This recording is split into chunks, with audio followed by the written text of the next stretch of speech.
In today's video, I wanted to begin my journey through the Thieves Guild Questline featured in the Elder Scrolls V Skyrim. The story tells the tale of a band of thieves. The once mighty and feared faction is now just a shell of its former self. Luckily, with the help of the last Dragonborn, the guild can turn itself anew. However, along the way, there are hardships, deceit, and of course, betrayal. The story twists and turns. By the end, the guild and the province will have been changed forever. For this series, I'll be going through each quest, listening to the dialogue, and discussing my thoughts and experiences with the story. Without further ado, let's hear a tale from the Elder Scrolls.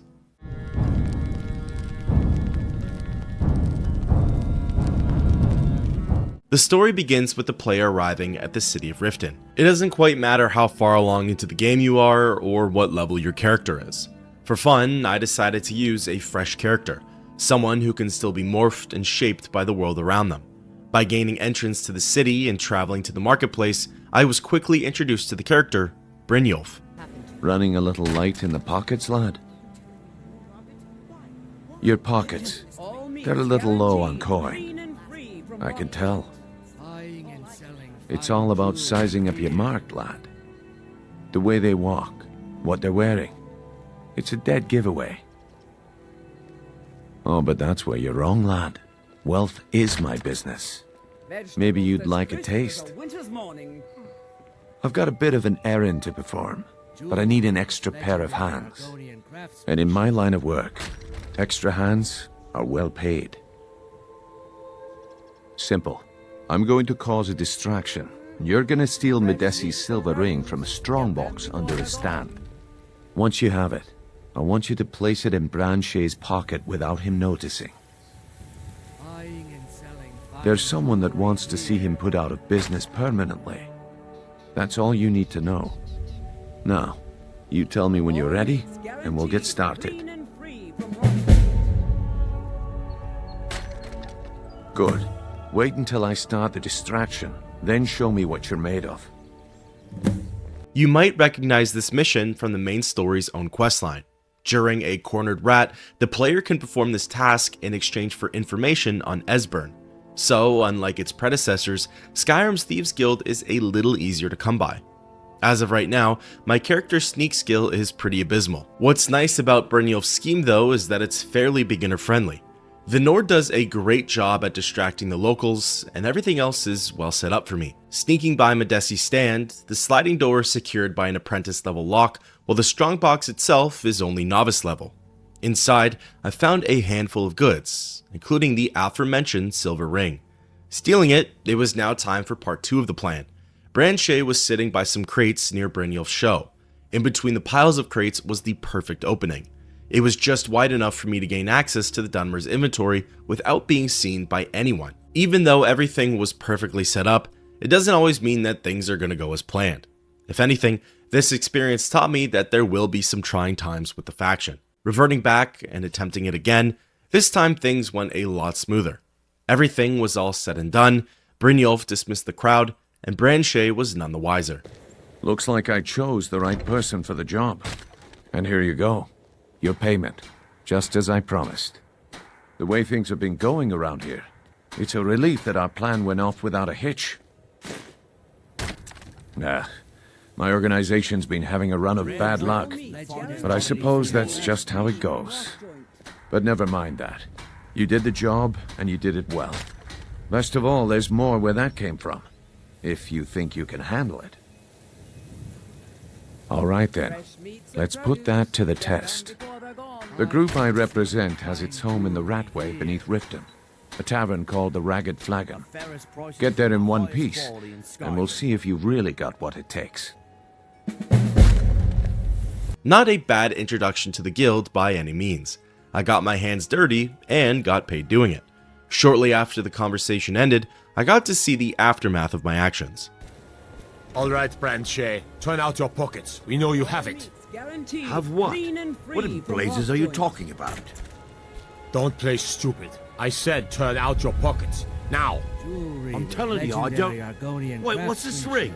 This isn't mine. That's right, it isn't yours. You're under arrest, Brynjolf. This is insane. I didn't steal anything. I never saw this ring before in my entire life. Fresh meats and We can do this one of two ways. You can walk up with me to the keep, or I can drag your lifeless body. Your choice. But very well. With that, thus ends the quest, A Chance Arrangement.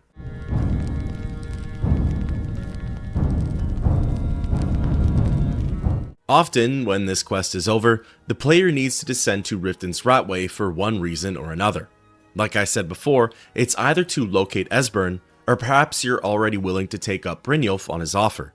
The Ratway entrance is guarded by a couple of bandits and lowlifes. Taking them out should be no problem at all.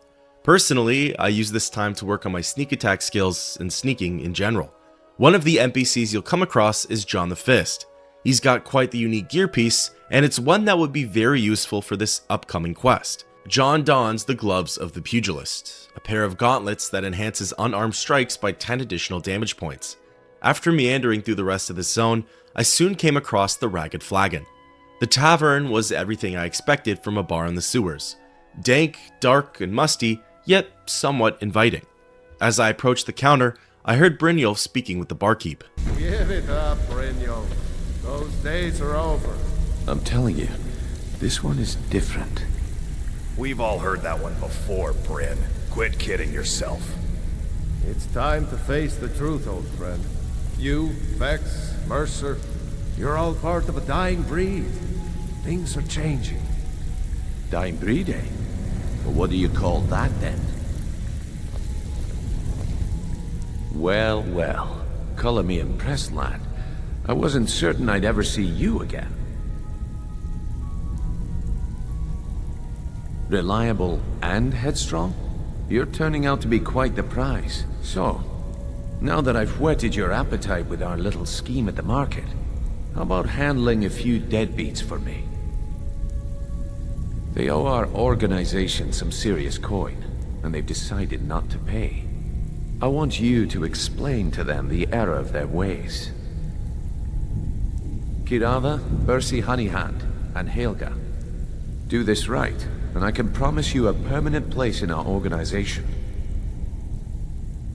Honestly, the debt is secondary here.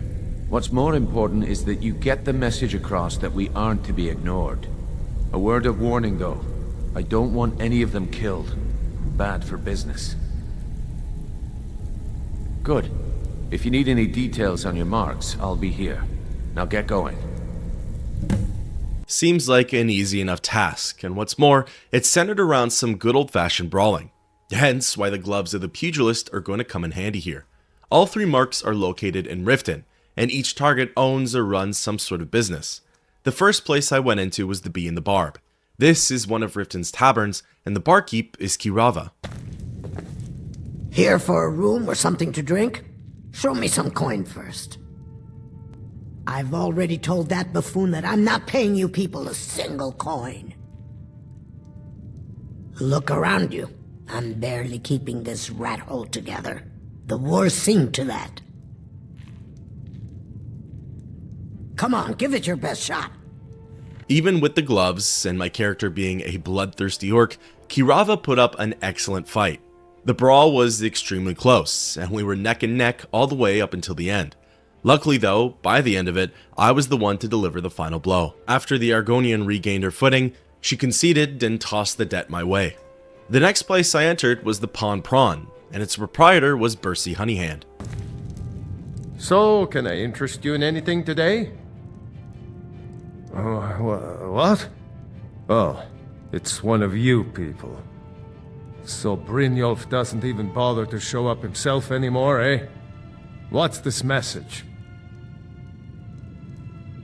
Petty threats and fist-waving are not going to sway me.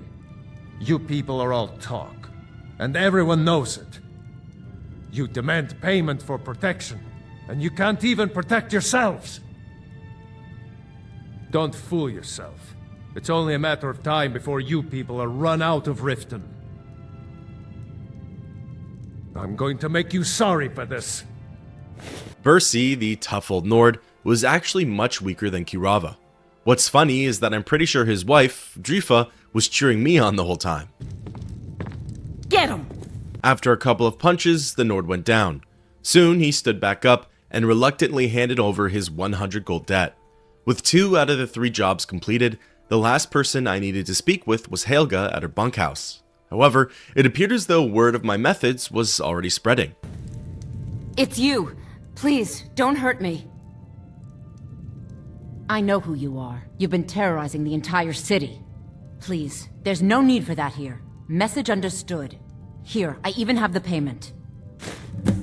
Definitely an easier acquisition than the previous 2. With the 300 gold collected, and more importantly the messages delivered, I returned to Brynjolf at the Ragged Flagon. So, job's done and you even brought the gold. Best of all, you did it clean. I like that. Dumping bodies and keeping the guards quiet can be expensive. Well done. And it would seem I owe you something in return. Here you go. I think you'll find these quite useful. Judging from how well you've handled those shopkeepers, I'd say you've done more than simply prove yourself. We need people like you in our outfit. That's the spirit. Larceny's in your blood. The telltale sign of a practiced thief. I think you'll do more than just fit in around here. What's on your mind? We've run into a rough patch lately, but it's nothing to be concerned about. Tell you what, you keep making us coin, and I'll worry about everything else. Fair enough? Now, if there are no more questions, how about following me and I'll show you what we're all about? With that, thus ends the quest, taking care of business.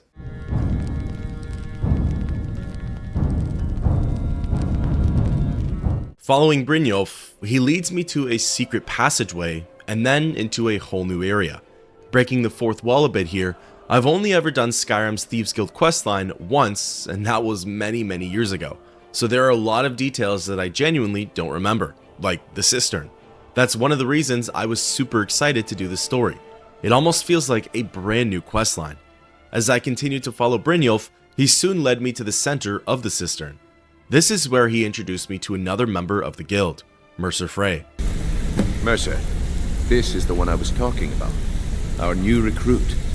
This better not be another waste of the guild's resources, Brynjolf. Before we continue, I want to make one thing perfectly clear. If you play by the rules, you walk away rich. You break the rules and you lose your share. No debates, no discussions. We do what we say, when we say. Do I make myself clear? Good, then I think it's time we put your expertise to the test. Wait a moment. You're not talking about Goldenglow, are you? Even our little Vex couldn't get in. You claim this recruit possesses an aptitude for our line of work, so let him prove it. Goldenglow Estate is critically important to one of our largest clients. However, the owner has suddenly decided to take matters into his own hands and shut us out. He needs to be taught a lesson. Brynjolf will provide you with the details. Mercer, aren't you forgetting something? Oh, yes. Since Brynjolf assures me you'll be nothing but a benefit to us, then you're in. Welcome to the Thieves Guild. Welcome to the family, lad. I'm expecting you to make us a lot of coin. So don't disappoint me. Simple. Do as you're told and keep your blade clean. We can't turn a profit by killing. You should talk with Delvin Mallory and Vex. They know their way around this place, and they'll be able to kick some extra jobs your way. Oh, and talk to Tonilia in the Flagon. She'll set you up with your new armor. Goldenglow Estate is a bee farm. They raise the wretched little things for honey. It's owned by some smart-mouthed wood elf named Arengoth. We need you to teach him a lesson by burning down 3 of the estate's hives and clearing out the safe in the main house. The catch is that you can't burn the whole place to the ground. That important client Mercer mentioned would be furious if you did. Aye. The last thing we want to be doing is crossing our clients. Maven prefers that Arengoth remains alive, but if he tries to stop you from getting the job done, kill him. The guild has a lot riding on this. Don't make me look foolish by mucking it up. Well, I'm now officially part of the Thieves Guild. However, judging from Brynjolf's reaction and the number of things I should look out for, this quest sounds like it's going to be pretty difficult.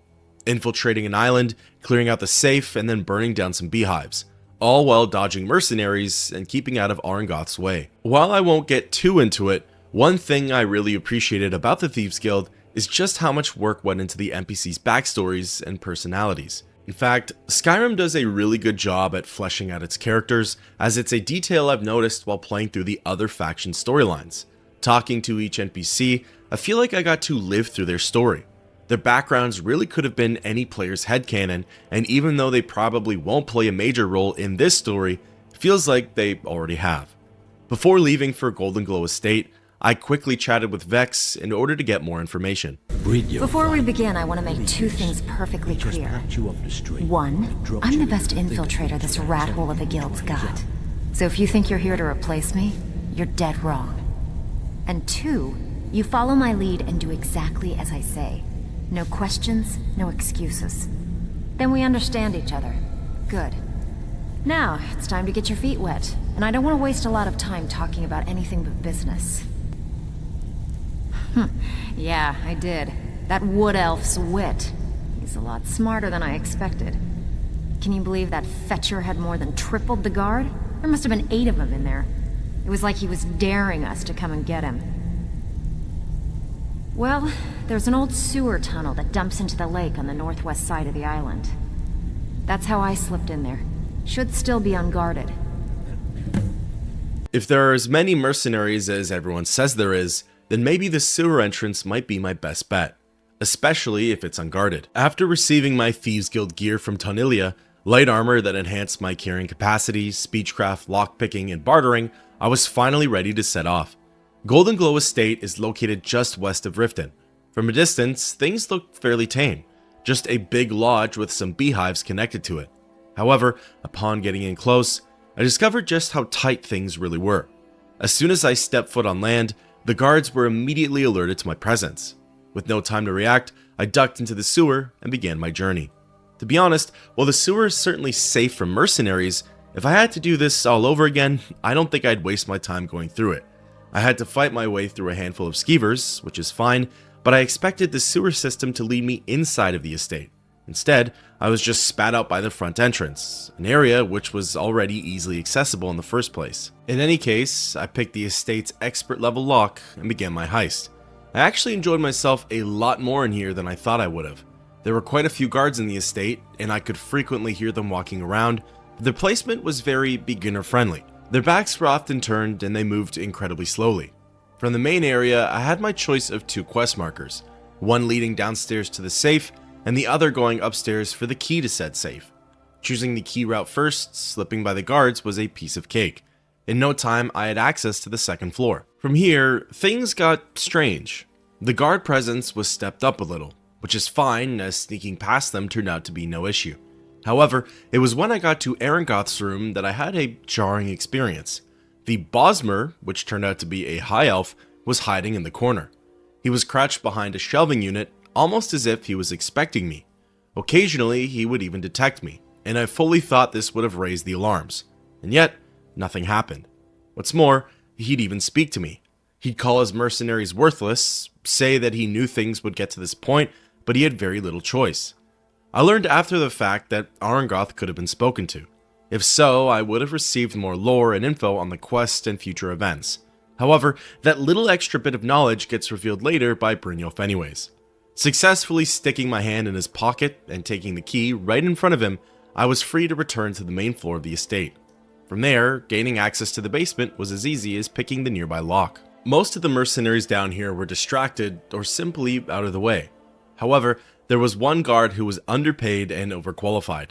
He sat in a chair and stared longingly at the only pathway down to the safe. I quickly got the game's hint though, and noticed the trail of oil leading all the way over to him. I tried everything I could to not have him killed, but it was of no use. Admittedly, I thought there would be some sort of penalty or backlash from the guild, similar to the blood price in Oblivion. However, I guess the mercenaries were free game, and as soon as he was disposed of, the hard part was pretty much over.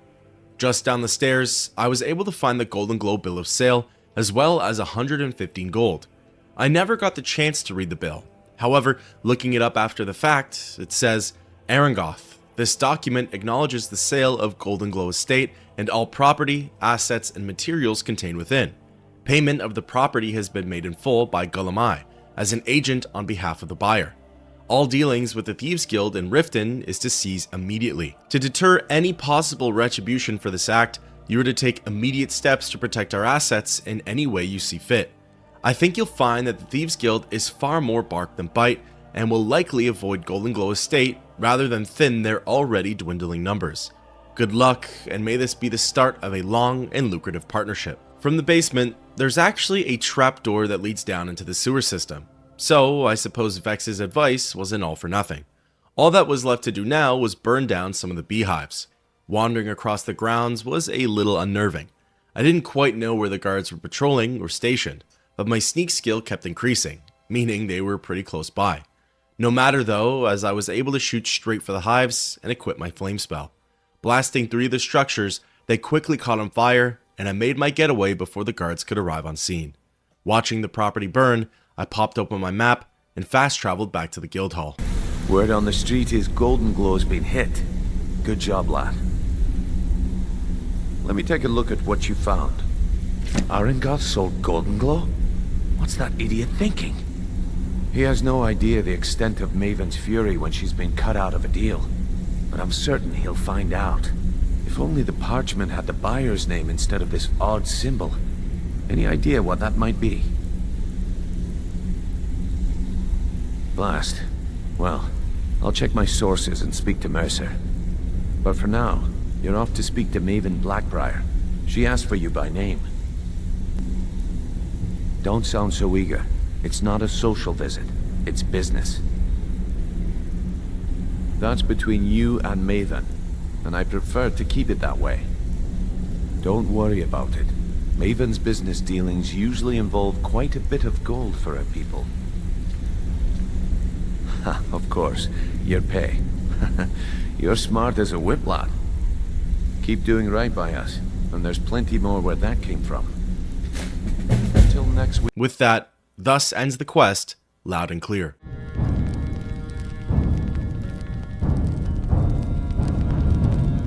Following Brynjolf's orders, it's officially time to meet with Maven Blackbriar.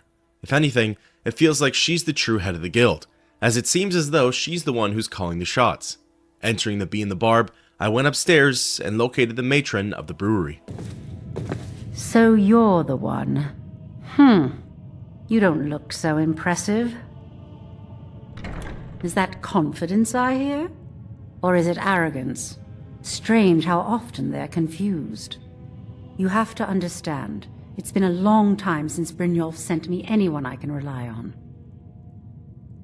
Faith? I don't have faith in anyone. All I care about is cause and effect.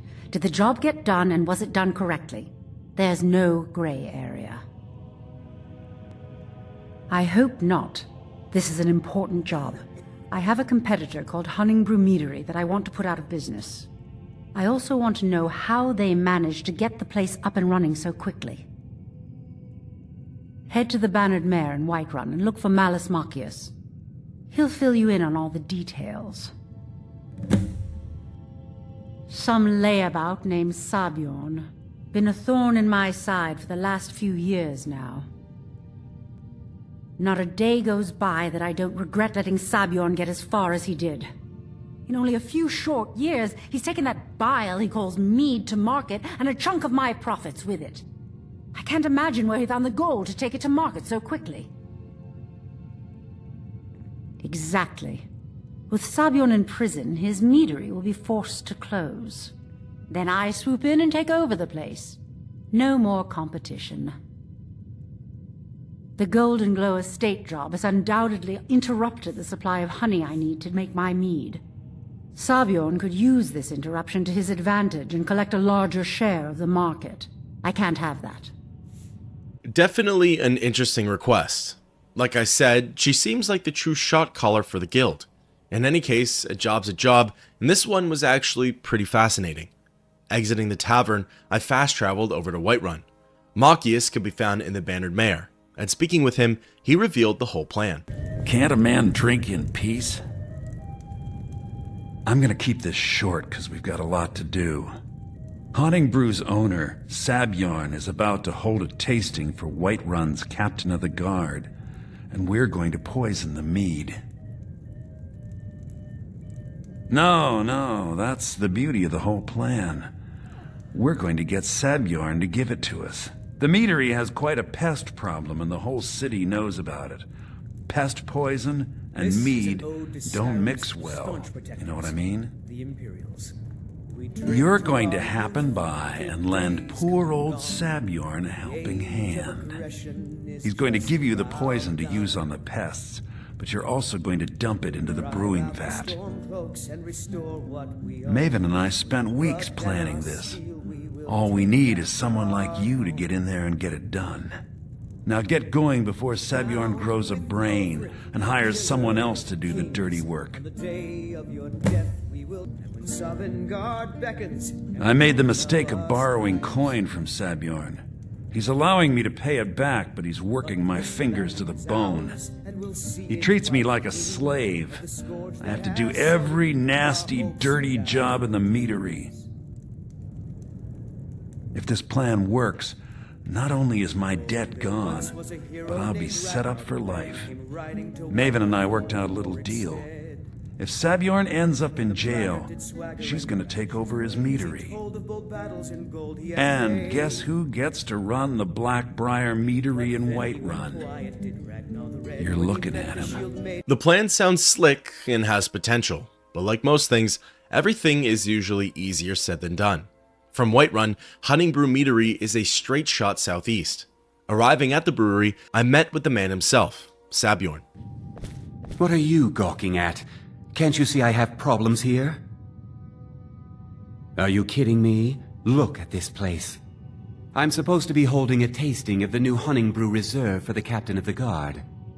If he sees the meadery in this state, I'll be ruined. Oh, really?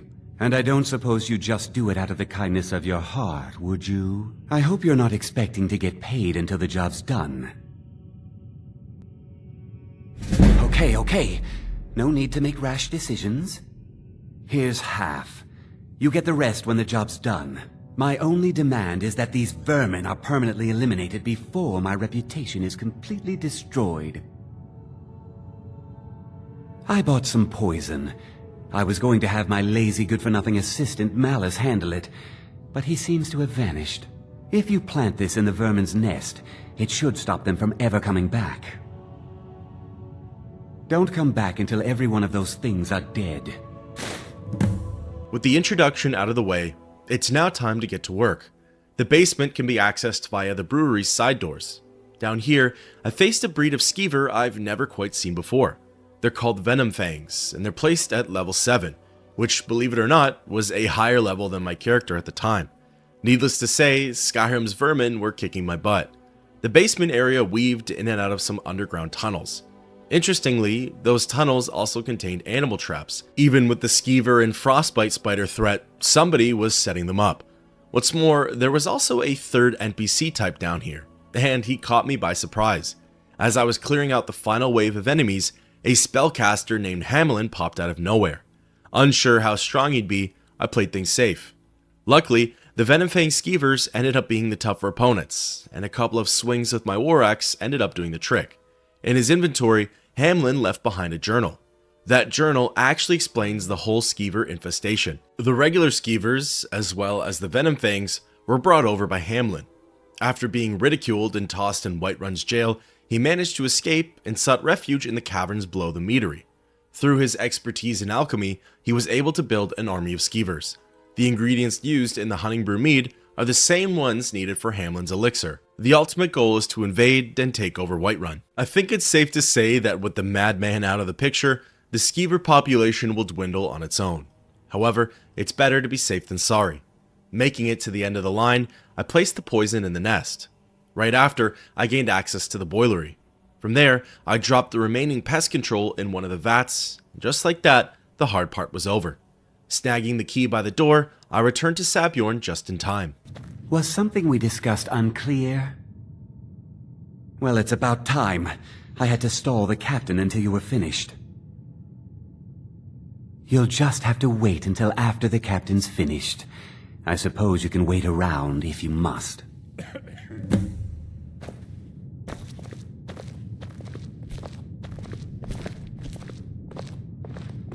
Well, Sabjorn, now that you've taken care of your little pest problem, how about I get a taste of some of your mead?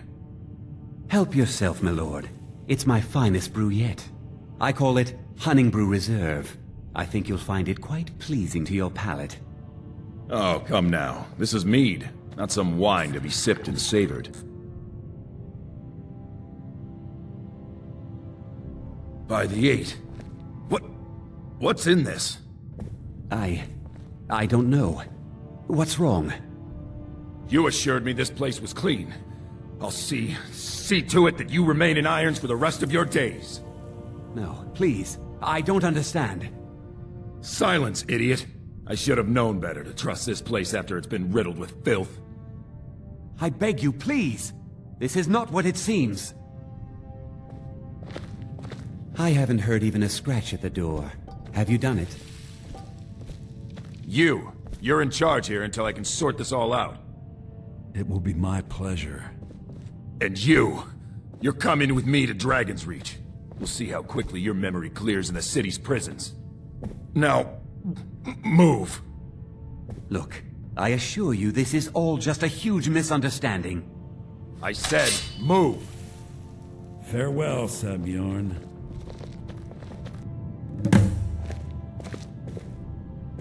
I don't think that could have gone any better. Anything else you need before you head back to Riften? So, Maven wants to hunt down Sabjorn's private partner, huh? You're welcome to take a look around Sabjorn's office. He keeps most of his papers stashed in his desk. Here, this should help.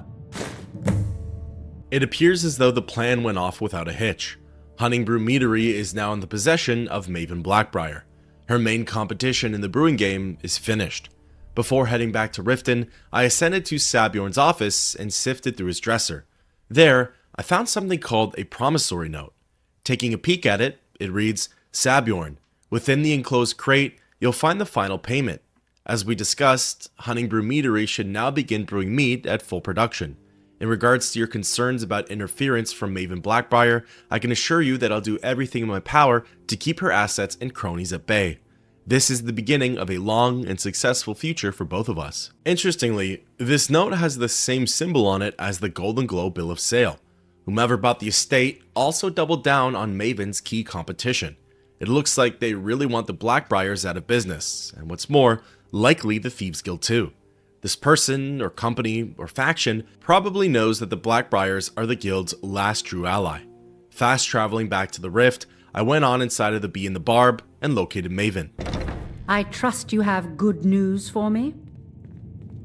This doesn't tell me much. The only thing that could identify Sabjorn's partner is this odd little symbol. Well, whoever this mysterious marking represents, they'll regret starting a war with me. You should bring this information to the Thieves Guild immediately. There's also the matter of your payment. I believe you'll find this more than adequate for your services. As a reward, Maven gifts me an Iron Dagger of Chills. Seeing as how this is my character's first enchanted weapon, it definitely goes a long way. Heading for the guild hall, I found Brynjolf and reported my success. Word on the street is that poor Sabjorn has found himself in Whiterun's prison. How unfortunate for him.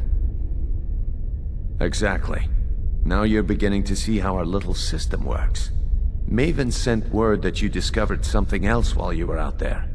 Something important to the guild? Then this is beyond coincidence.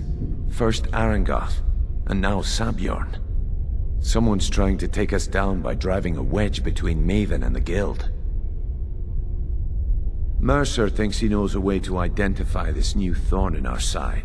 He wants to meet with you right away. And if I were you, I'd hurry. I've never seen him this angry before. With that, thus ends the quest, Dampened Spirits.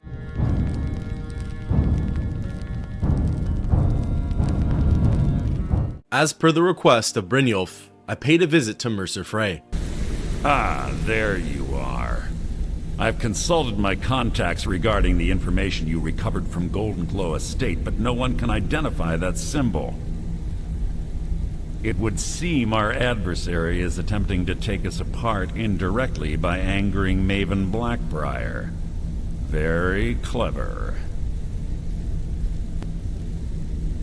You jest, but they've been able to avoid identification for years. They're obviously well-funded, driven, and patient. Just don't mistake my admiration for complacency. Our nemesis is going to pay dearly. Because even after all their posturing and planning, they've made a mistake. The parchment you recovered mentions a Godgel lie. According to my sources, that's an old alias used by one of our contacts. His real name is Gullumai. Slimy bastard. Gullumai is our inside man at the East Empire Company in Solitude. I'm betting he acted as a go-between for the sale of Golden Glow Estate and that he can finger our buyer. Get out there, shake him down, see what you come up with. Talk to Brynjolf before you leave if you have any questions. Turning around, I got more information out of Brynjolf. I can't believe Gullumai's mixed up in all this. That Argonian couldn't find his tail with both hands. Don't get me wrong, he could scam a beggar out of his last septim, but he's no mastermind. Trouble? Huh. He's one of the most stubborn lizards I've ever met. You have your work cut out for you. You're going to have to buy him off. It's the only way to get his attention. If that fails, follow him and see what he's up to. If I know Gullumai, he's in way over his head, and you'll be able to use it as leverage. Aye, he does indeed. And with his fingers in the East Empire Company's pie, we'll make good use of that debt. If I'm not being clear enough, that means we don't want him killed. For now, just keep on his tail and he's bound to step into something he can't scrape off his boot. Gullumai was mentioned in the Golden Glow Estate bill of sale. As of right now, it's unknown if he had anything to do with the Hunting Brew Meadery partnership. However, if that little dagger symbol at the top of each note is any indicator, it's best to turn over every stone. Even Mercer Frey knows that whoever's doing this is trying to bring down the guild by attacking the Blackbriars. I wouldn't necessarily say they're driving a wedge between the faction and Maven, but more so running Maven's pockets dry. The end goal would be to stop the funding of the Thieves Guild. Arriving in Solitude, I followed the quest marker and went inside the Winking Skeever. From there, I located this Gullumai. So, what do we have here? Let me guess. By your scent, I'd say you were from the guild. But that can't be true, because I told Mercer I wouldn't deal with them anymore. I don't deal in land or property. Now, if you're looking for goods, you've come to the right person. Oh, wait. Did you say Golden Glow Estate? My apologies. I'm sorry to say I know very little about that, bee farm, was it? I think I expected... Maybe I did, maybe I didn't. I can't be expected to remember every deal I handle. Well, now that you mention it, there is something I've been trying to get my hands on. I have a buyer looking for a case of Firebrand wine that just so happens to be a single case in the Blue Palace. Bring it to me, and we'll talk about Golden Glow Estate. Bribing Gullumai wasn't my first choice, but intimidating and persuading didn't really work.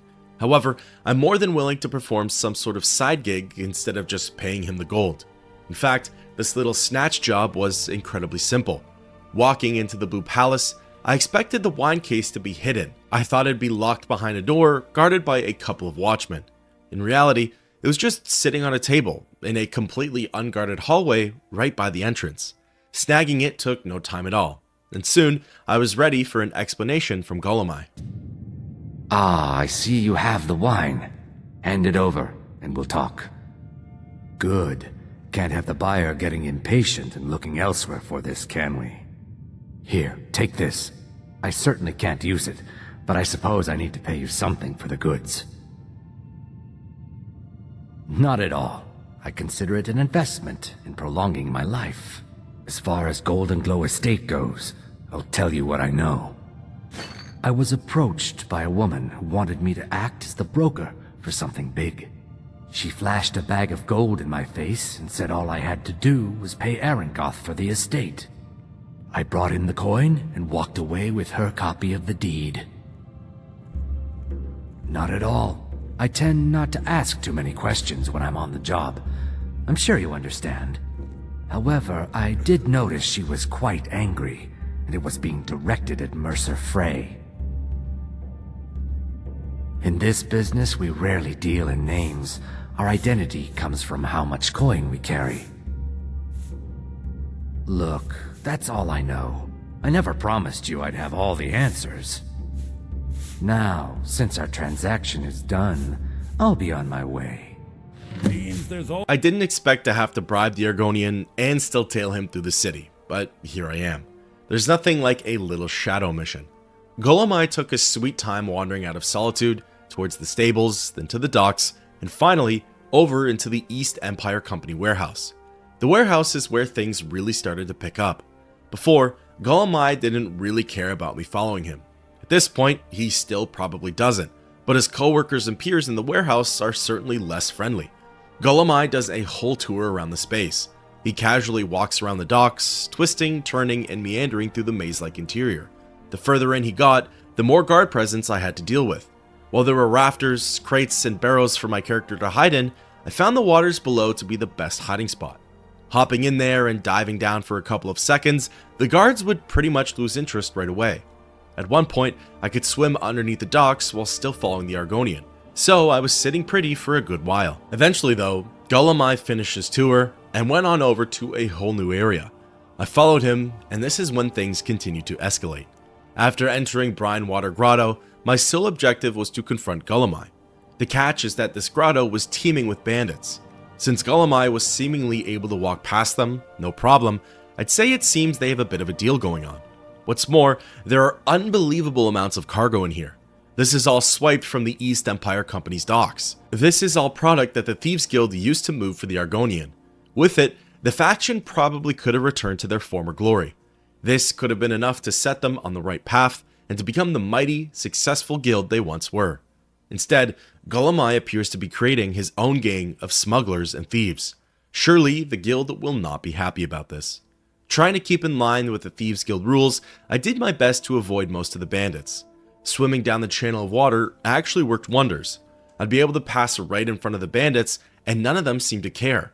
It was only at the end where contact became unavoidable.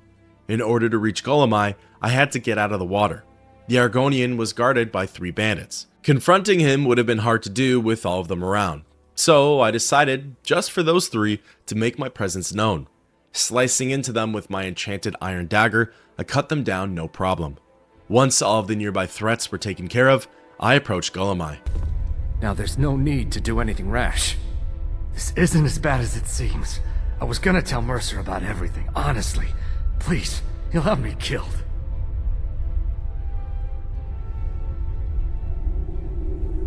All right. It's Carlia. Her name is Carlia. Mercer never told you about her?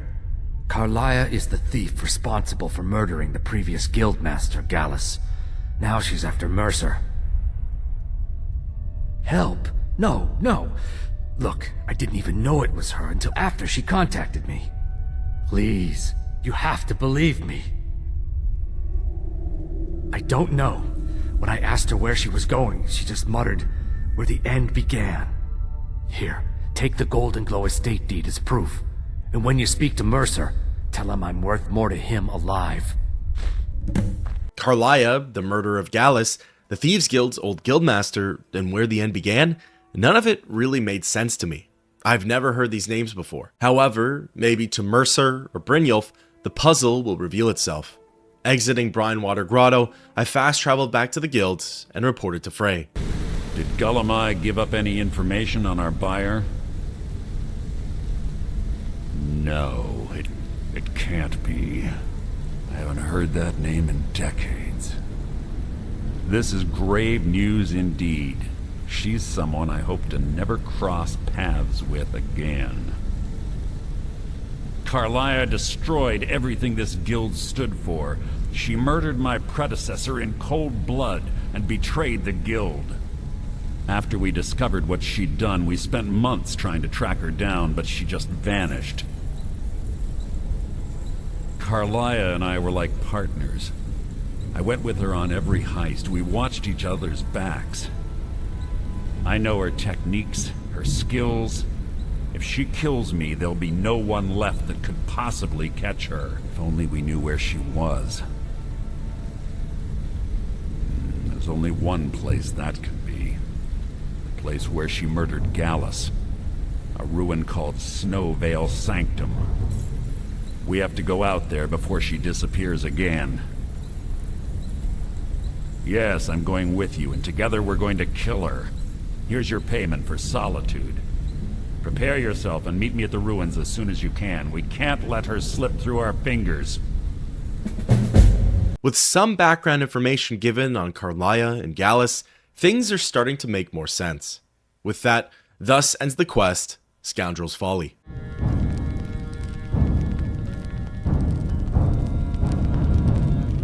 Finding this Carlia could be the answer to all of the guild's problems. Once she's been located and dealt with, maybe the faction's relationship with the Blackbriars and the people of Riften can finally be mended. Maybe then there won't be any more hard times or struggles for the guild. Readying myself, I left the flagon and popped open the map. Snowvale Sanctum is located north of Windhelm and southeast of Winterhold. Traveling to the former, the trek to the Draugr ruins was fairly uneventful. Arriving on site, I could already see Mercer's passion and anger coming out. Near the tomb, there was some sort of encampment. It looked freshly used, and laying there was a dead horse. At first, I wasn't sure what was going on with it. However, after approaching Frey, I quickly learned what he was trying to do here. Good. You're finally here. I've scouted the ruins and I'm certain Carlia is still inside. No, I found her horse. Don't worry, I've taken care of it. She won't be using it to escape. Let's get moving. I want to catch her inside while she's distracted. Take the lead. I'm sorry, I was under the impression I was in charge. You're leading and I'm following. Does that seem clear to you? Just make certain you keep your eyes open. Carlia is as sharp as a blade. The last thing I need is you blundering into a trap and warning her that we're here. 25 years ago, I was standing outside these very same ruins. Gallus told me to meet here, but he wouldn't say why. When I arrived, Gallus stepped from the shadows. Before he uttered a sound, an arrow pierced his throat. Before I could even draw my blade, her second arrow found its mark in my chest. Carlia was a master marksman, and her greatest weapon was the element of surprise. I was lucky. She missed my heart by mere inches. I staggered away from the ruins and my vision began to blur. It's then that I realized the bitch had poisoned her arrows. The last thing I saw was Carlia dumping his body into an opening atop the ruins. An unceremonious end for a remarkable man. To this day I've regretted allowing her to escape, even if it meant I had died trying. I owed Gallus that much. The guild was thrown into disarray. Several stepped up and tried to claim Gallus's former position as guildmaster. Sides quickly formed behind these men and the Ratway became a bloodbath. I saw what they did to Gallus. I wanted to use the guild's resources to hunt down Carlia. The others didn't even care he was gone. Fortunately, I persevered, and the other groups were either killed or they left Skyrim. The infighting had taken months to subside, which gave her time to go into hiding and carefully cover her tracks. I spent thousands of septum and used every contact at my disposal. But it was as if she had simply vanished. Like I said before, she was the best. Well, now the true lore behind Karliah, Gallus, and Mercer Frey is out there. Maybe, together with Frey, I can try and restore the peace, as well as receive justice for what Karliah did to Gallus. Pretty much right away into our trek, we hit a roadblock. The old Nordic door required some sort of key. I didn't have it, and I wager Mercer didn't either. They say that these ancient Nordic burial mounds are sometimes impenetrable. This one doesn't look too difficult. Quite simple, really. I don't know what the fuss is about these locks. All it takes is a bit of know-how, and a lot of skill. That should do it. After you. I guess it pays to be traveling with a master thief. Snowvale Sanctum works like any other Nordic burial crypt. The ruins are old, filled with puzzles, and are teeming with Draugr. What's nice about this experience is that Mercer is actually incredibly strong, or at least, for the enemies we're facing, he's able to take them out rather quickly. If I wanted to, I probably could have just kept my hands by my side the whole time. In fact, while I had Mercer with me, I took the time to work on my destruction magic, a skill that I wanted this character to be proficient in. Throughout the dungeon, various traps were rigged and set for myself and Frey to wander into. These were noise-based traps, as well as pressure plate ones. Luckily, Mercer would always warn me when one was coming up. For the noise-based ones, they usually involved some type of treasure. Knowing that Frey could easily handle any of the awakened Draugr, I always took the chance on them. One of the final areas we went into housed a Draugr overlord, as well as a word of power. This was a pretty good tip-off that the end was near, and that we'd soon encounter Karliah. This was also the one battle I saw where Frey's abilities were slightly questionable. He looked like he needed some help, and I was glad to grind my destruction skill. After looting the area, we were free to move on. The final piece of the puzzle was a claw door. I personally didn't have a metallic dragon claw, and neither did my companion. Ah, it's one of the infamous Nordic puzzle doors. How quaint. Without the matching claw, they're normally impossible to open. Since I'm certain Karliah already did away with it, we're on our own. Fortunately, these doors have a weakness if you know how to exploit it. Quite simple, really. Karliah is close, I'm certain of it. Now let's get moving. Ready to find the traitor, I started to walk through the doorway.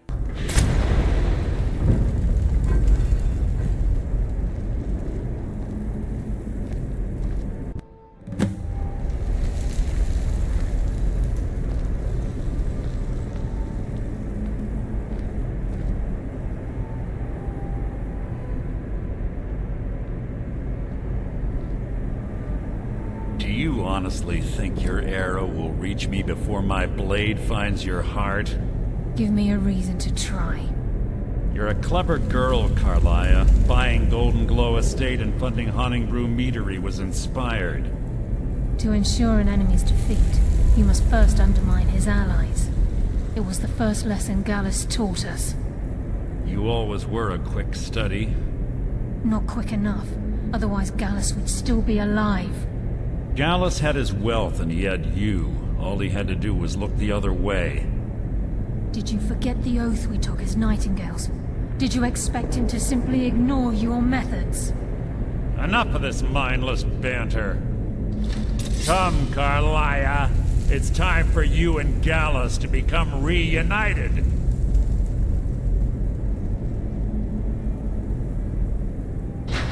I'm no fool, Mercer. Crossing blades with you would be a death sentence, but I can promise the next time we meet, it will be your undoing.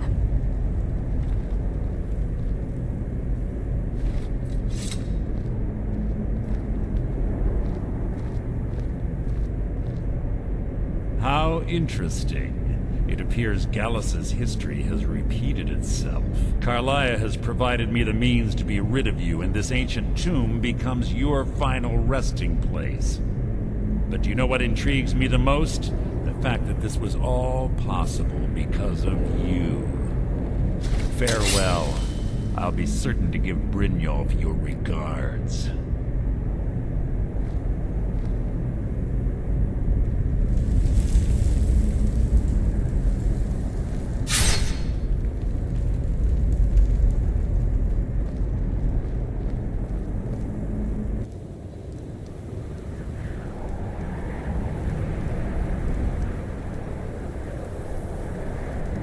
Easy.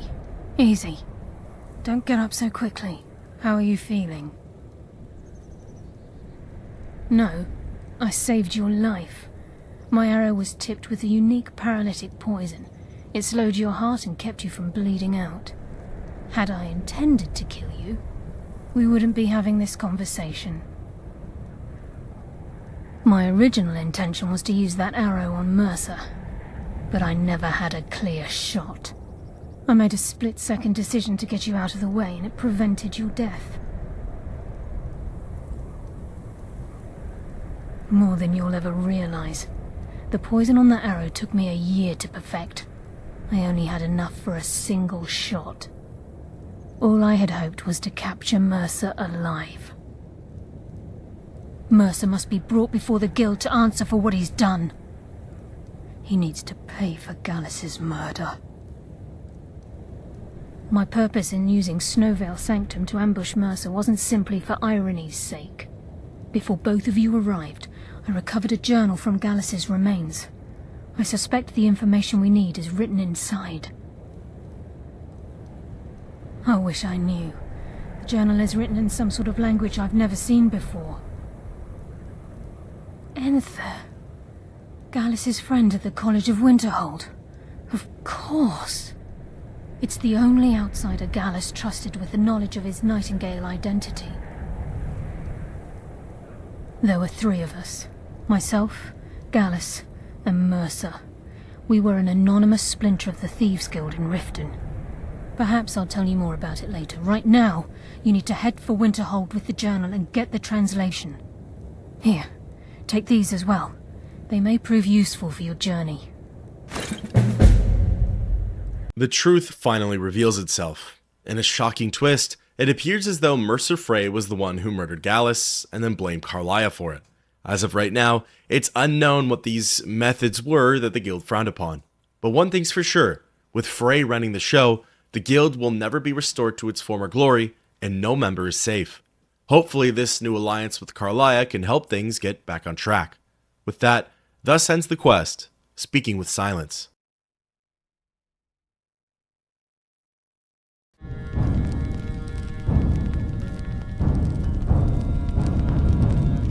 Obviously, Winterhold is my next destination, and in fact, I could literally see it in the distance. However, my curiosity was through the roof.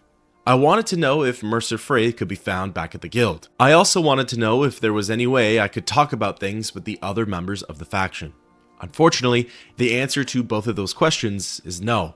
Frey nor Brynjolf were at the flagon, which makes sense, and speaking with Vex or Delvin, the betrayal never pops up as a conversation topic. So, with that falling flat, I decided to just continue onwards with the task at hand. After a decent walk through the snowy tundra, I finally arrived at Winterhold. Gallus's contact was holed up at the frozen hearth. Entering the tavern and popping into the side rooms, I located Enthyr. Can I help you with anything else? Carlia? Then she's finally found it. Do you have Gallus's journal? A problem? Let me see it. Ah, this is just like Gallus. A dear friend, but always too clever for his own good. He's written all of the text in the Falmer language. No. However, I know someone who might. The court wizard of Markarth, Calselmo, may have the materials you need to get this journal translated. Word of warning. Calselmo is a fierce guardian of his research. Getting the information won't be easy. I suppose that's a benefit to having so few. Besides the fact that there are only a handful of people in Tamriel that even recognize the language, I'm fairly certain he was planning some sort of a heist that involved a deep understanding of the Falmer language. Sadly, we never had the opportunity to speak about the details. Ironically, I pointed him in the same direction I pointed you, to Markarth and Calselmo. I'm only hoping whatever means he used to learn the language will still be available to you. A heist involving the Snow Elves sounds pretty intriguing, but also dangerous. That likely means there are some Dwemer ruins involved, which are always a pleasure to explore. Arriving in Markarth, I went straight to Understone Keep. Running to the south wing, I spotted the city's court wizard, Calselmo. What are you doing here? The excavation site is closed. I don't need any more workers or guards. I told you I'm not hiring any more guards. Why do you people always bother me when I'm trying to finish my research? You idiot! Do you even know who I am? The most recognized scholar on the Dwemer in all of Tamriel. And you people keep bothering me. I'm sorry, I got too excited. I'm in the middle of some very stressful work, and I shouldn't have yelled. How can I help you? Then you were well informed. I am at this very moment on the cusp of completing my magnum opus on the subject. I'm calling it Calselmo's Guide to the Falmer Tongue. It will revolutionize the way we understand those ancient beings. Preposterous! That research represents years of personal toil in some of the most dangerous Dwemer ruins in Skyrim. You must be mad to think I'd allow anyone to see it before it's completed. I'm not certain how many scholars you're accustomed to dealing with, but I can assure you that personal wealth is our lowest priority. Very well. Perhaps when my research is complete, I'll feel more comfortable discussing my findings with you. Unfortunately, no dice with Calselmo. However, he does just leave his Dwemer museum key lying around. Stealing it is rather simple. From there, I was technically free to engage with the rest of the quest. The marker pointed me towards his museum, and I thought I was home free. Halt! The Dwemer Museum isn't open to anyone without the court wizard's permission. Because Calselmo doesn't want anyone to go in. He runs the museum. He makes the rules. You have a problem with that? Go talk to him. While it probably isn't that hard to sneak past the guard, I wanted to see if there was any way I could get in Calselmo's good graces. Correct. It's a private place where I can catalog my research. Occasionally the Jarl will come in and have questions, but that's thankfully rare. I'll let you in if you agree to something for me. There's a giant spider in a Chuanzel. My workers call her Nimhi, the poisoned one. If you deal with Nimhi, I'll let you into both the excavation site and my Dwemer museum. What do you say? Enthusiasm. Good.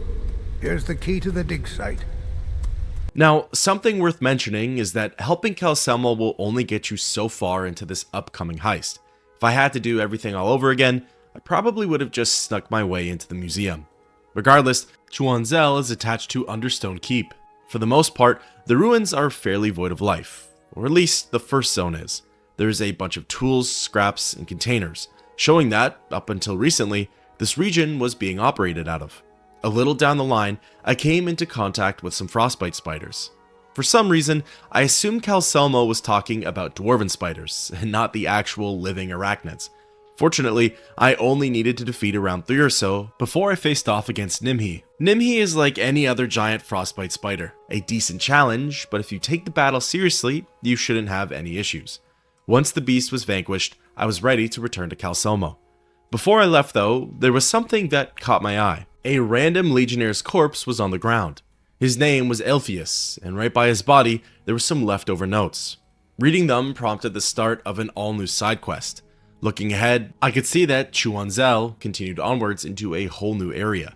I was really tempted and intrigued, but perhaps that's something to explore another day. You have my gratitude. That spider had been interfering with my excavations for months. As promised, is the key to the Dwemer Museum. Mind the displays, some of them are quite fragile. Like I mentioned before, defeating Nimhi gets you a small grace period for this heist. There are a handful of city guards posted around the museum. With the wizard's blessing, the guards are fine with you being in there. The chamber is actually pretty neat. The title doesn't lie, as there are a bunch of interesting artifacts from both the Dwemer and the Falmer. While I really wanted to take my time and look around, I had a long adventure ahead of me. The next zone was Calcelmo's laboratory. Instead of Markarth guards, I was now dealing with the wizard's security. These henchmen were a lot more aggressive. However, killing them didn't bring on any bounties. To stay true to the Thieves Guild code though, I wanted to run things by the book. So I carefully snuck my way through the lab. The first couple of rooms were fairly textbook. Watch the patrolling guards' patterns and move when their backs were turned. The next section involved an interesting gimmick. After shuffling my way past some more henchmen, I came across a corridor that was filled with poisonous gases. Unsure of what to do here, I ended up lucking out with my method.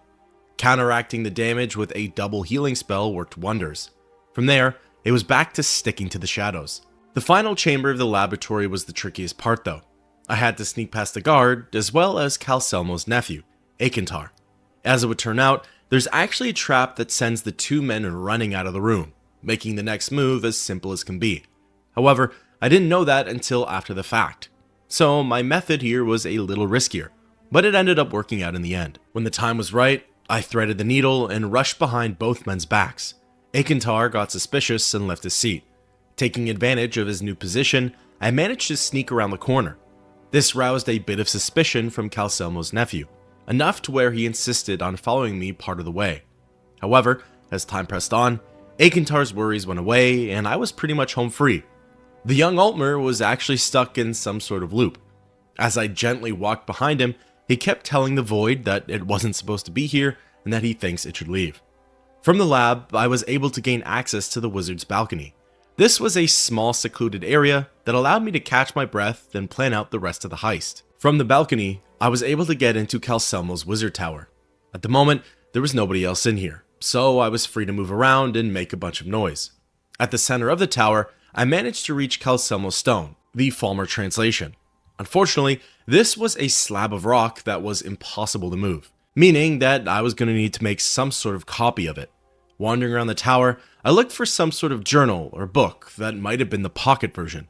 With no dice there, it took me quite some time to figure out what I needed to do here. Snagging a piece of charcoal as well as a roll of paper, I was able to interact with the stone and create a rubbing of its translations. Yes, I'm positive I heard something. All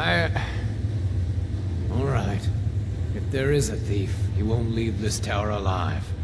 But shouldn't we inform Master Calcelmo? I'll deal with my uncle. Just go.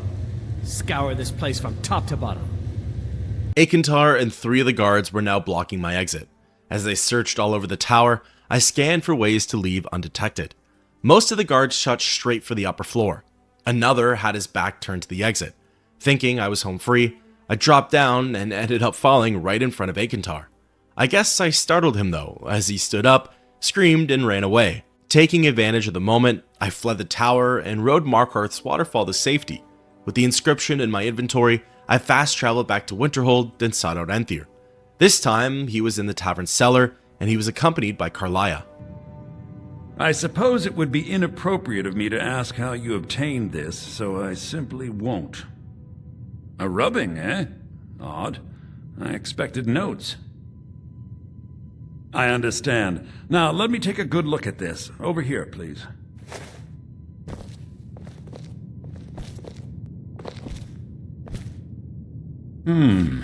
This is intriguing, but highly disturbing. It appears that Gallus had suspicions about Mercer Frey's allegiance to the guild for months. Gallus had begun to uncover what he calls an unduly lavish lifestyle replete with spending vast amounts of gold on personal pleasures. Does the journal say where this wealth came from? Yes, Gallus seems certain that Mercer had been removing funds from the guild's treasury without anyone's knowledge. Anything else, Enthir? Anything about the Nightingales? Yes, here it is. The last few pages seem to describe the failure of the Nightingales, although it doesn't go into great detail. Gallus also repeatedly mentions his strong belief that Mercer desecrated something known as the Twilight Sepulchre. Shadows preserve us. So it's true. I'm not familiar with the Twilight Sepulchre. What is it? What's Mercer Frey done? I'm sorry, Enther. I can't say. All that matters is we deliver your translation to the Guild immediately. Farewell, Enther. Words can't express. It's all right, Karliah. You don't have to say a word. Listen, all I want is the truth to be revealed to the Guild. They respected Karliah, and she deserves better. Do whatever you can, and I'd consider it a personal favor. If you ever manage to gain entry to the college, and you find trying to rid yourself of stolen goods becoming a burden, come visit me. I've been known to handle items of questionable interest from time to time, and I'll see what I can do. We must hasten to Riften before Mercer can do any more damage to the Guild. You've come this far, so I see no harm in concealing it any longer. The Twilight Sepulchre is the temple to Nocturnal. It's what the Nightingales are sworn to protect with their lives. Everything that represents Nocturnal's influence is contained within the walls of the Sepulchre. Now it seems Mercer's broken his oath with Nocturnal and defiled the very thing he swore to protect. I felt the same way when Gallus first revealed these things to me. I think given time you'll understand what I mean. As a Nightingale, I've been sworn to secrecy regarding the Sepulchre. I know the Guild doesn't do much to foster faith, but I'm going to have to ask that you continue to trust me. I'll make for Riften and scout the situation, see if I can discover what Mercer's up to. When you're ready, meet me at the Ragged Flagon. In the meantime, I wanted you to have this. It belonged to Gallus, but given the circumstances, I think he'd approve. If the Guild isn't willing to listen to reason, you might have to. Finally, we have the proof that the Guild needs. Gallus's own writings that detail Mercer's betrayal. Hopefully, Frey hasn't done anything drastic, or rather, continued to do anything drastic. As a reward, Karliah gives me the Nightingale Blade. It's a short sword that absorbs the target's health and stamina. With that, thus ends the quest, Hard Answers.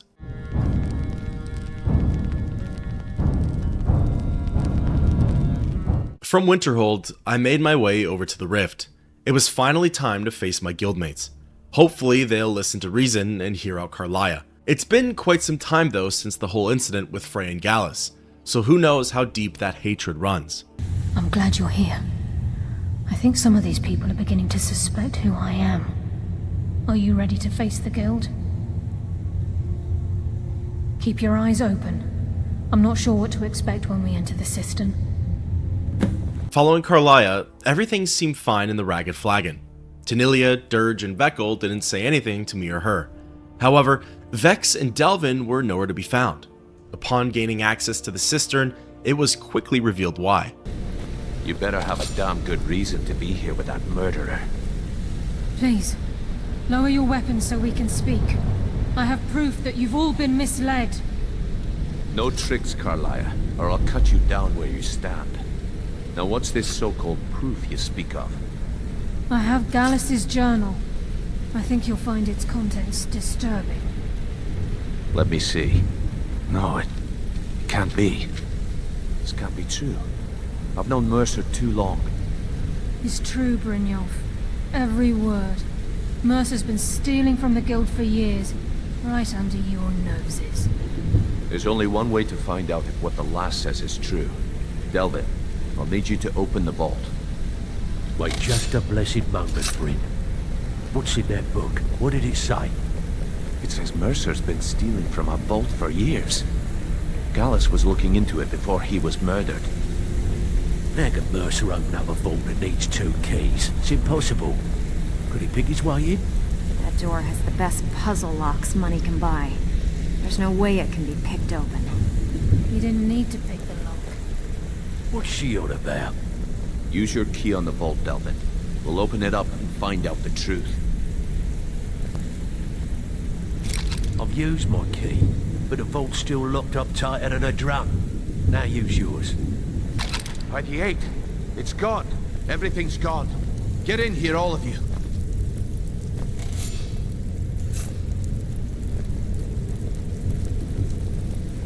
The gold, the jewels, it's all gone. That son of a bitch! I'll kill him! Vex, put it away, right now. We can't afford to lose our heads. We need to calm down and focus. Do what he says, Vex. This ain't helping right there. Fine. We do it your way. For now. Delvin, Vex, watch the flagon. If you see Mercer, come tell me right away. Look, before I help you track Mercer down, I need to know what you learned from Carlia. I mean, everything. I feared that was the case. From that last entry in Gallus's diary, it looks like he was getting close to exposing Mercer to the Guild. Anything else? What? Nightingales? But I always assumed they were just a tale. A way to keep the young footpads in line. Was there anything else she told you? Trying to make Mercer look bad in front of Maven, eh? Clever lass. Was there anything else? Then I have an important task for you. I need you to break into Mercer's home and search for anything that could tell us where he's gone.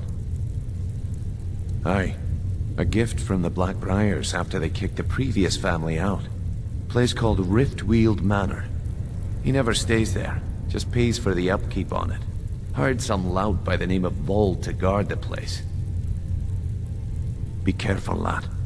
This is the last place in Skyrim I'd ever want to send you. Just find a way in, get the information and leave. And you have permission to kill anyone that stands in your way.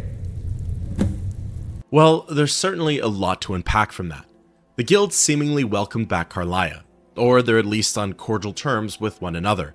Mercer was able to break his way into the treasury all by his lonesome. According to the guild, this is an impossible task. However, it appears as though Carlia knows more than she's been letting on. Now it's time for me to enter the Dragon's Den, so to speak. Frey's house is close to the guild entrance. However, it's locked up tight. All of the access points either require a key or are barred from the other side. Only one of the gates can be picked. It's secured by an expert level lock, which isn't bad.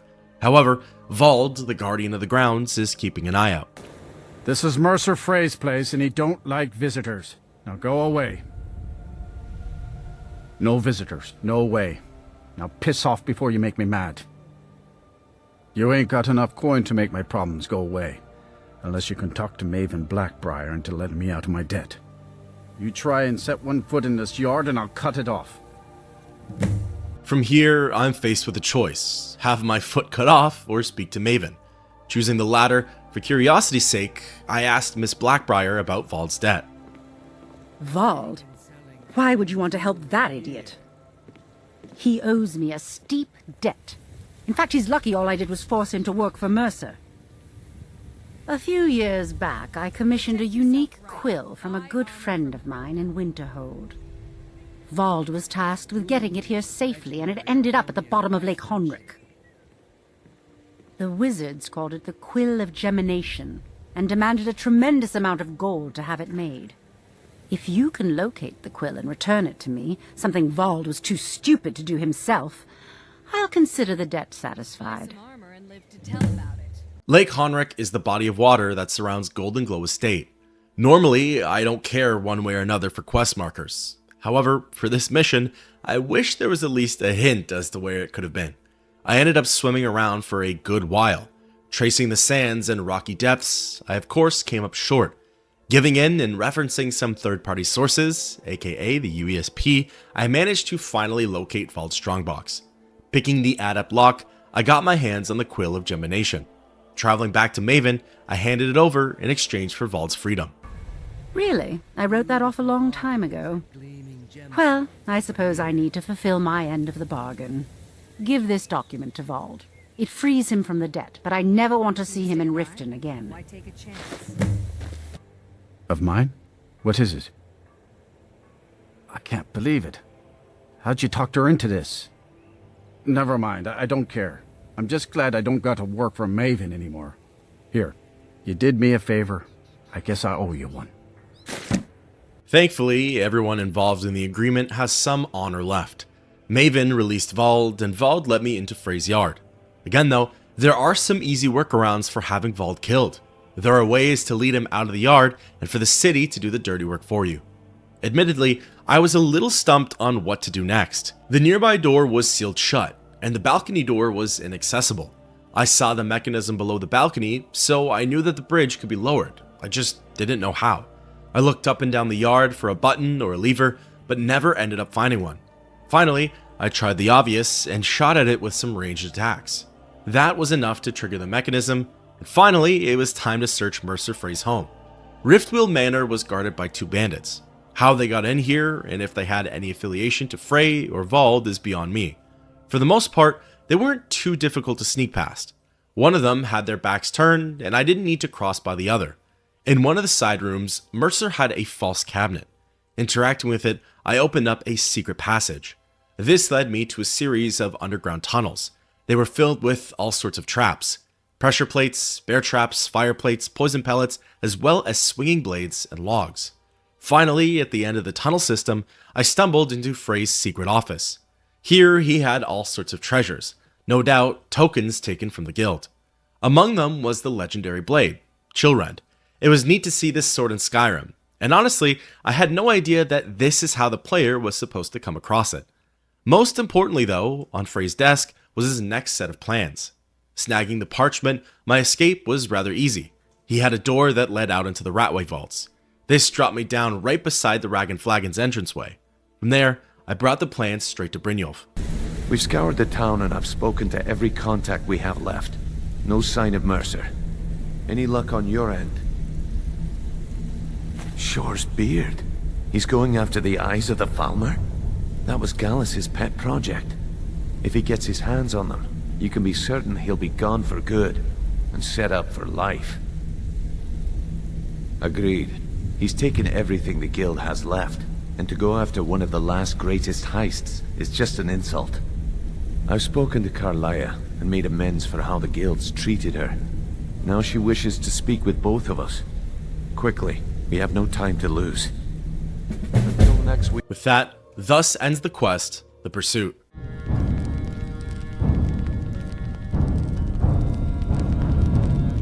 Following Brynjolf, we met with Carlia at the center of the cistern. Brynjolf, the time has come to decide Mercer's fate. Until a new guildmaster is chosen, the decision falls to you. Aye, lass. And I've come to a decision. Mercer Frey tried to kill both of you. He betrayed the guild, murdered Gallus, and made us question our future. He needs to die. We have to be very careful, Brynjolf. Mercer is a nightingale, an agent of Nocturnal. Then it's all true. Everything I heard in the stories. The Nightingales, their allegiance to Nocturnal, and the Twilight Sepulchre. Yes. That's why we need to prepare ourselves and meet Mercer on equal footing. Just outside of Riften, beyond the southeast gate is a small path cut up the mountainside.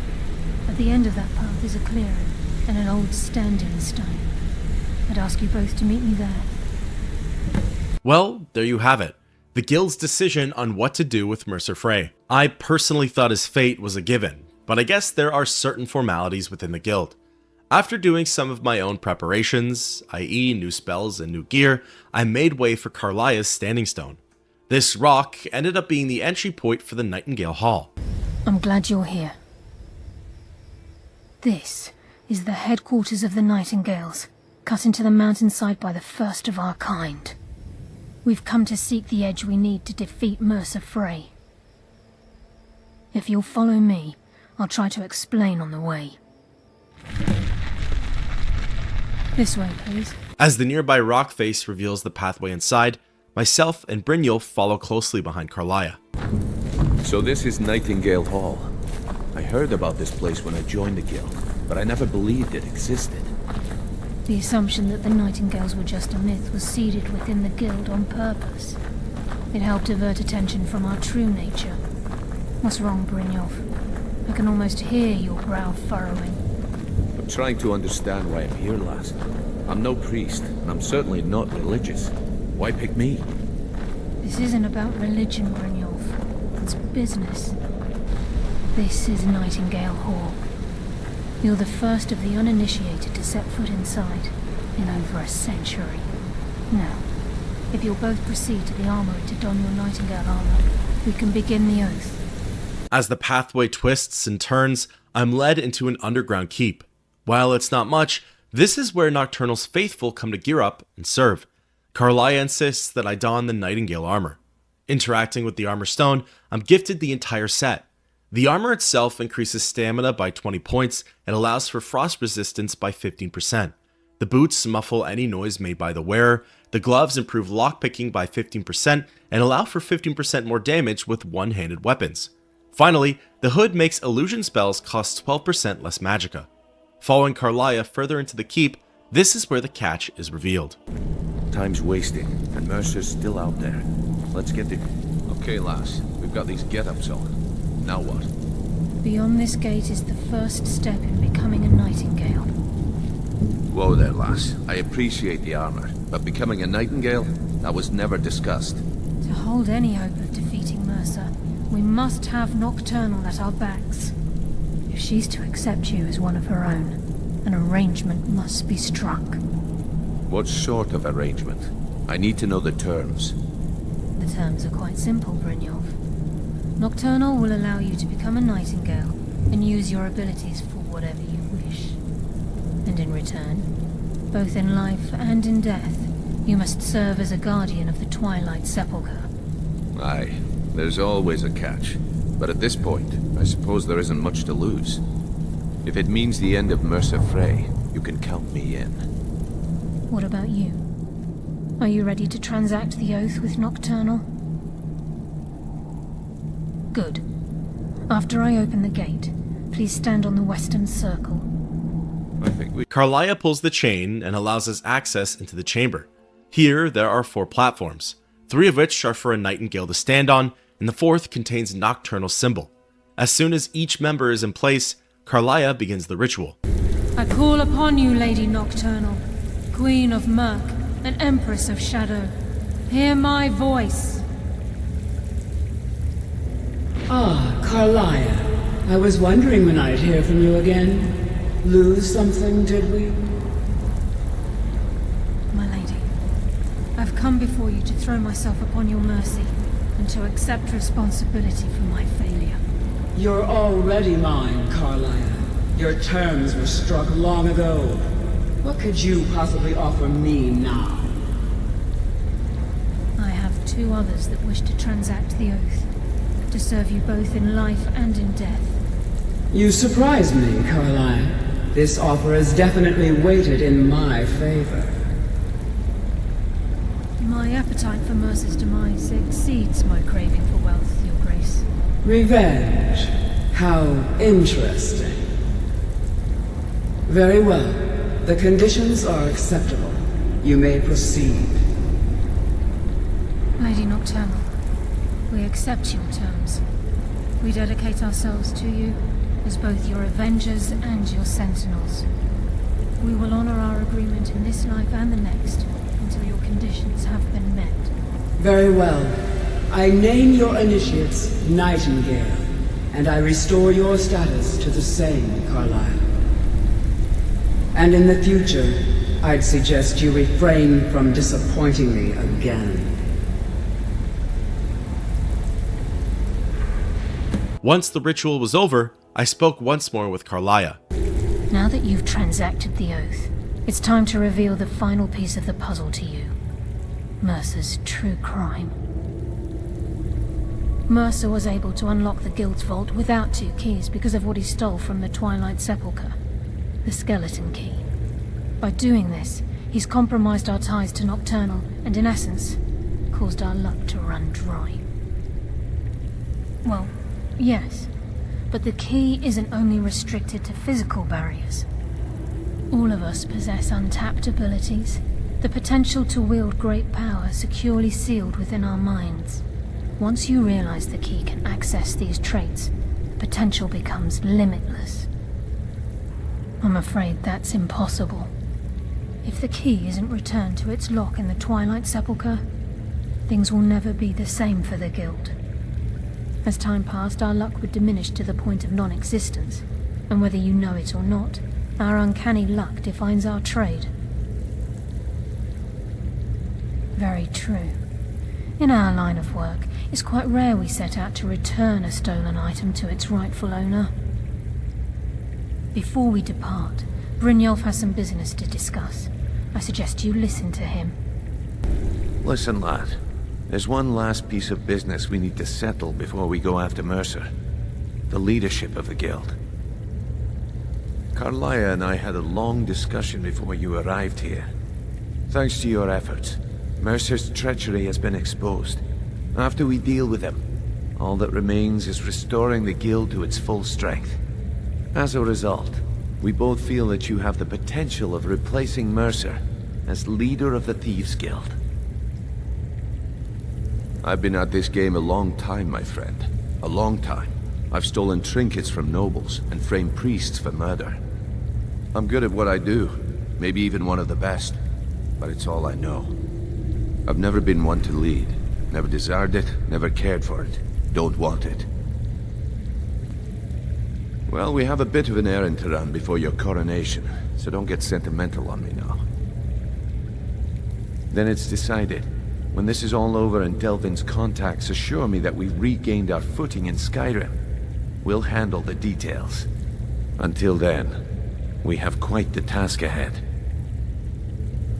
I've been poring over the plans you brought us, and I'm convinced the eyes of the Falmer are in the dwarven ruins at Erkenthand. Carlia and I will meet you there.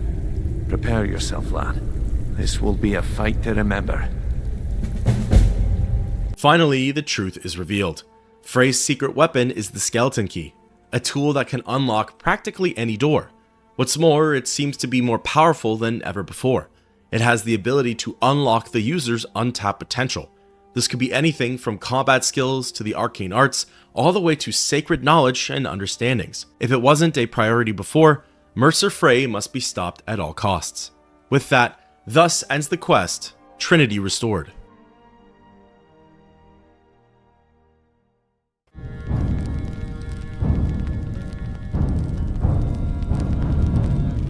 Before heading to the Dwemer ruins of Erkenthand, I wanted to gear up for the upcoming heist.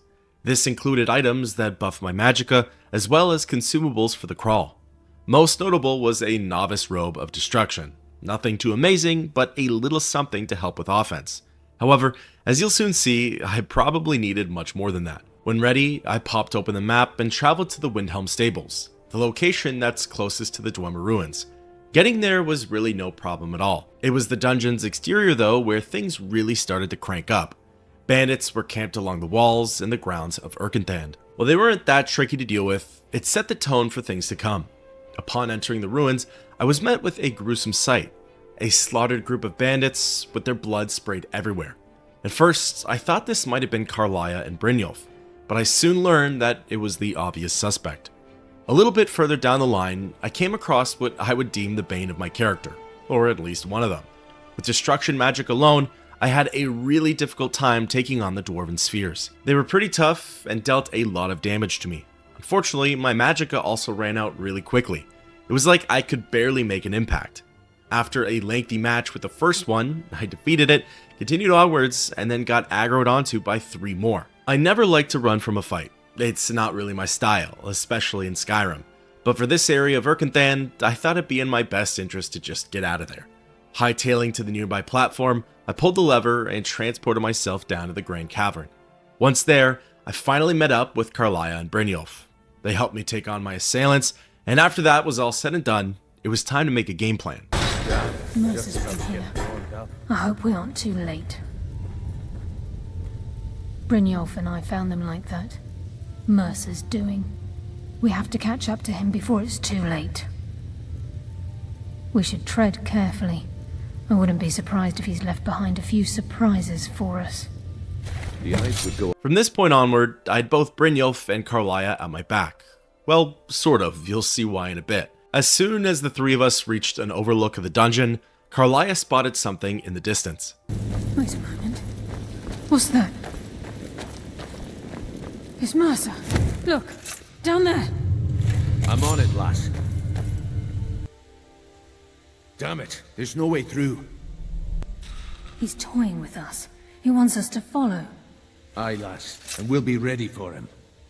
Let's keep moving. It's at this point in the dungeon where the enemy type starts to switch up. The bandits are gone and the Dwemer warbots are dwindling. Meanwhile, the Falmer are starting to appear. With the three of us all fighting in unison, nothing's really that much of an issue. Brynjolf battles with blades, Karliah dons her bow, and I'm doing what I can with destruction magic. However, the very next area is where things started to take a turn. The Falmer presence was stepped up. While I could 1v1 a snow elf and come out on top, the tides of battle would turn as soon as a second challenger stepped in. What's more, at this point, Karliah had completely vanished. I still have no clue where she went or if she just got stuck somewhere. She was just gone. We really needed her too, as there were so many archers in the area. Now, Brynjolf and I were light on range attacks, and there were less people to take the aggro off of me. The further into Erkenthan we got, the more Frey's power and strength would be revealed. Potentially, through the help of the skeleton key, he was able to knock down an entire Dwemer tower. This helped to cut off our trail and led the Nightingales on an all-new path. The next chamber, though, is when push truly came to shove. The Falmer numbers were even more beefed up. The Skulkers came out to play, and I just wasn't strong enough to take them on all by my lonesome. So, I decided to change my approach. In true Thieves Guild fashion, I decided to just sneak my way through the rest of the dungeon. It honestly went really well. I guess due to the nature of Erkenthan being a dark place, stealth was pretty easy. Along the way, I came across several dead Falmer. Their corpses essentially acted as a trail to Mercer Frey, no doubt the culprit for these deceased snow elves. The next zone I went into was the slave pens. Shortly into the trek, I came across a dead thief, no doubt tortured and killed by the Falmer. Regardless, he had a note in his inventory called Thief's Last Words. In it, he talks about the eyes of the Falmer. He and his companion have actually seen them. Hopefully this means that they're not too much further down the line. The next little section was a dark Falmer camp. Sneaking through it wasn't so difficult, as there were plenty of dark spots as well as walkways behind the tents. Again, I'm not much of a stealth guy in these games, but I actually had a lot of fun with this playstyle. It involves a little more thinking and has you planning out your next move. Usually I'm just turning off my brain and tanking my way through the enemy lines. This time though, I had to scan my surroundings, time my movements, and pick out my pathway ahead of time. After a lengthy crawl through the Falmer barracks, myself and Brynjolf soon arrived at the Erkenthan Sanctuary. He's here, and he hasn't seen us yet. Brynjolf, watch the door. Aye, lass. Nothing's getting by me. Climb down that ledge. See if you can... Karliah, when will you learn you can't get the drop on me?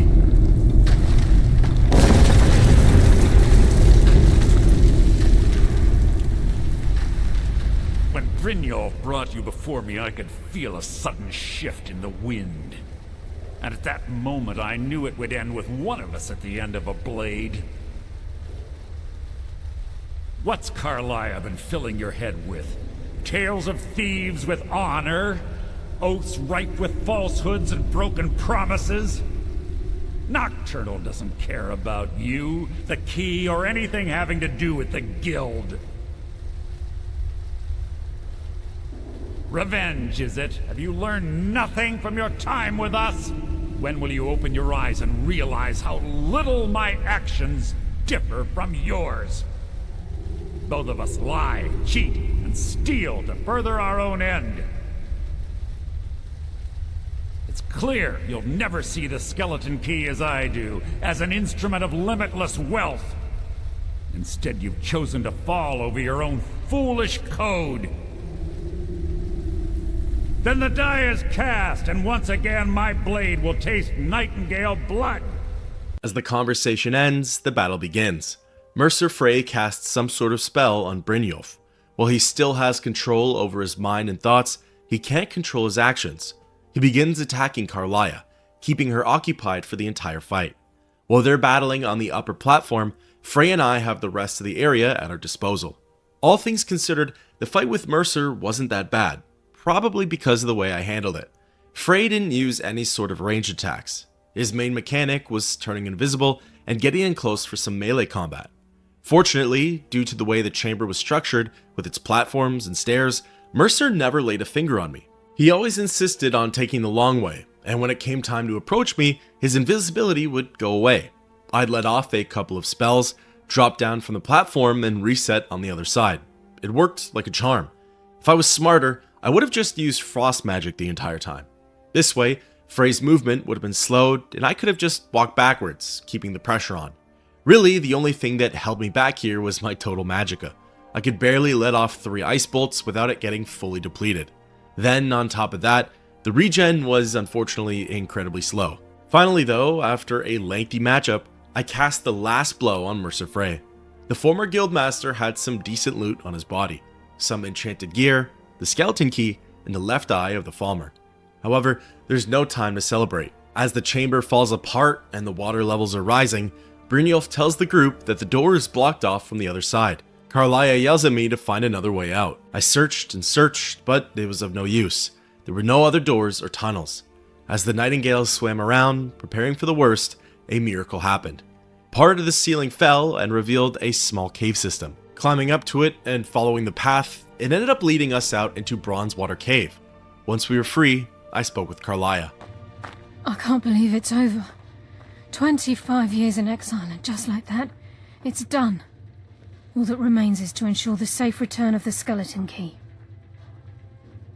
I'm afraid it's not that simple. When the skeleton key was stolen from the Twilight Sepulchre, our access to the inner sanctum was removed. The only way to bring it back will be through the Pilgrim's Path. It wasn't created for the Nightingales. It was created to test those who wish to serve Nocturnal in other ways. As a consequence, I have no knowledge of what you'll be facing. Brynjolf is needed back at the Thieves Guild to keep order while you're away. And I can't bear to face Nocturnal after my failure to protect the key. I'm afraid you'll have to face the end of your journey alone. Take this with you. I'm not certain if it will help within the walls of the Sepulchre, but I certainly don't need it as much as you. I've had this bow almost my entire life, and it's never let me down. I hope it brings you the same luck. You'd think that Carlia would be eager to redeem herself in the eyes of Nocturnal, but I guess not. As a little gift though, she did hand me the Nightingale bow. It freezes the target for 10 points, as well as shocks them for 5. With that, thus ends the quest, Bindsighted.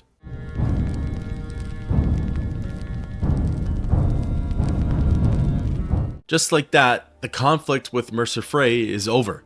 The former guildmaster who's been caught stealing from the guild is no longer in the picture. Maybe now, the faction can finally begin to rebuild itself. Maybe it can re-establish its connections across the province, fill its treasury, and restore its reputation. After replenishing my inventory and buying a couple of more spells, I was ready to finally put an end to the guild's curse. The Twilight Sepulchre is located west of Falkreath. In this episode of Firsts for Skyrim, I came across an interesting scenario. A group of NPCs were hanging out just off the road. They were dressed in Legionnaire gear. They didn't quite act the part though. In fact, their leader, an orc, tried to shake me down, claiming that I was interfering with Imperial business. After declining and defeating them all in combat, I quickly discovered where the real Legionnaires had gone. Again, this was the first time I had ever encountered this and just wanted to share. I thought it was pretty neat. Arriving at the Twilight Sepulchre, I carefully made my way inside. I really wasn't sure what to expect. Meandering through the entrance, I was brought to a big open chamber. There was a huge tunnel at the back, and standing in front of it was some sort of spirit. I don't recognize you, but I sense that you're one of us. Who are you? The last of the Nightingale Sentinels, I'm afraid. I've defended the Sepulchre alone for what seems like an eternity. We were betrayed by one of our own kind. In fact, I'm to blame for what's happened here. I was blinded by dark treachery masquerading as friendship. Perhaps if I had been more vigilant, then Mercer Frey wouldn't have lured me to my fate and stolen the skeleton key. I haven't heard that name in a long time. How do you know of me? The key! You have the skeleton key! I never thought I'd see it again. And Mercer Frey? Then it's over, and my death wasn't in vain. I owe you a great deal, Nightingale. You've done the Guild a great deed, and although they may not show it, I'm certain they appreciate your sacrifices. My only regret is that you had to undertake this task alone. Carlia? She's still alive? I feared she'd befallen the same fate, ending up a victim of Mercer's betrayal. Nothing would bring me more pride than to return the key, but I'm afraid it's impossible. From the moment I arrived here, I felt myself, well, dying. The sepulchre isn't merely a temple or a vault to house the key. Within these walls is the Ebonmere, a conduit to Nocturnal's realm of Everglow. When Mercer stole the key, that conduit closed, severely limiting our ties to her. I'm afraid so. I'm weakening, and I can feel myself slipping away. The years without restoration of my power have taken their toll. Whatever damage has been caused can only be corrected by following the pilgrim's path to the Ebonmere and replacing the key. I wish I could help you, but I've been a prisoner in this very chamber for the last quarter century. The only possible help I've come across are the remains of some poor fellow who is trying to follow in your footsteps. Perhaps his journal can help? It's neat that I got to meet Gallus, the former guildmaster. It's also a bit of a look into the future, as technically, when my character dies, this is what they'll be doing for the rest of eternity, or until the key is stolen again. Following Gallus's advice, I approached the corpse of the adventurer, Nystrom. Picking up his journal, he managed to receive some rather cryptic tidbits and information regarding the sepulchre and its puzzles. While it isn't really necessary to reference the journal, it does give you a little bit of insight on what's coming up. Shadows of their former selves, sentinels of the dark. They wander evermore and deal swift death to defilers. This is the first hint. It's a reference to the dark Nightingale sentinels that roam the halls. They're essentially the hostile guardians of the sepulchre. While they don't have a tremendous amount of health, they hit pretty hard, and their arrows are especially deadly. However, there are only 3 sentinels on the path. 2 are easy enough to sneak past, and while the third is a little more difficult, there are plenty of dark spots to rest in. Once that's over with, it's on to the next trial. Above all they stand, vigilance everlasting, beholden to the murk, yet contentious of the glow. While a little less specific, it makes sense as soon as you walk into the light. This area consists of a long winding walkway.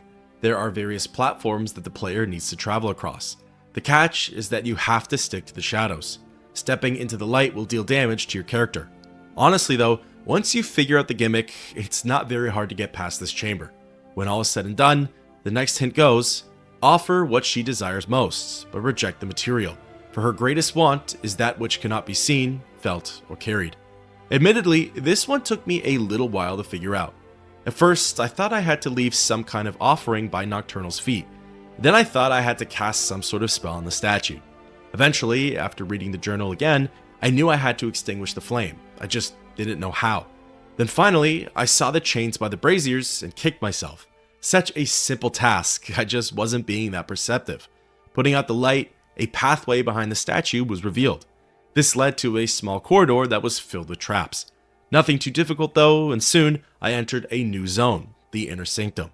After a bit more wandering, it was time for hint number 4. Direct and yet indirect. The path to salvation, a route of cunning with fortune betraying the foolish. I came across what seemed like a dead end. I was standing at the top of a long closed off well. At the bottom, I could see the remains of an adventurer. Taking that leap of faith, I hopped down.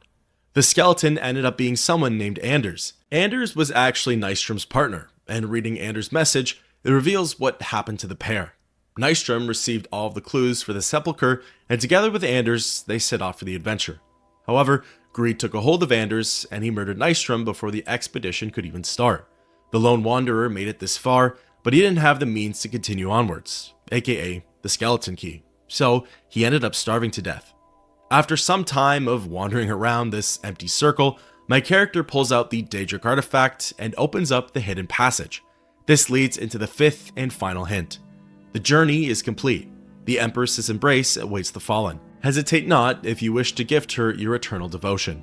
Falling into another small chamber, I was brought over to the Ebonmere, the final resting place for the skeleton key. Interacting with the altar, my character was visited by the Daedric Prince herself, Nocturnal. My, what do we have here? It's been a number of years since I've set foot on your world, or perhaps it's been moments. One tends to lose track. So, once again, the key has been stolen, and a champion returns it to the sepulchre.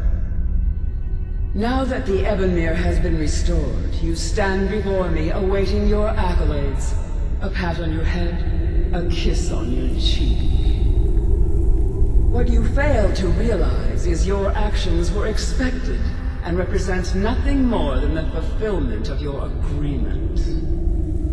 Don't mistake my tone for displeasure. After all, you've obediently performed your duties to the letter. But we both know this has little to do with honor and oaths and loyalty. It's about the reward, the prize. Fear not.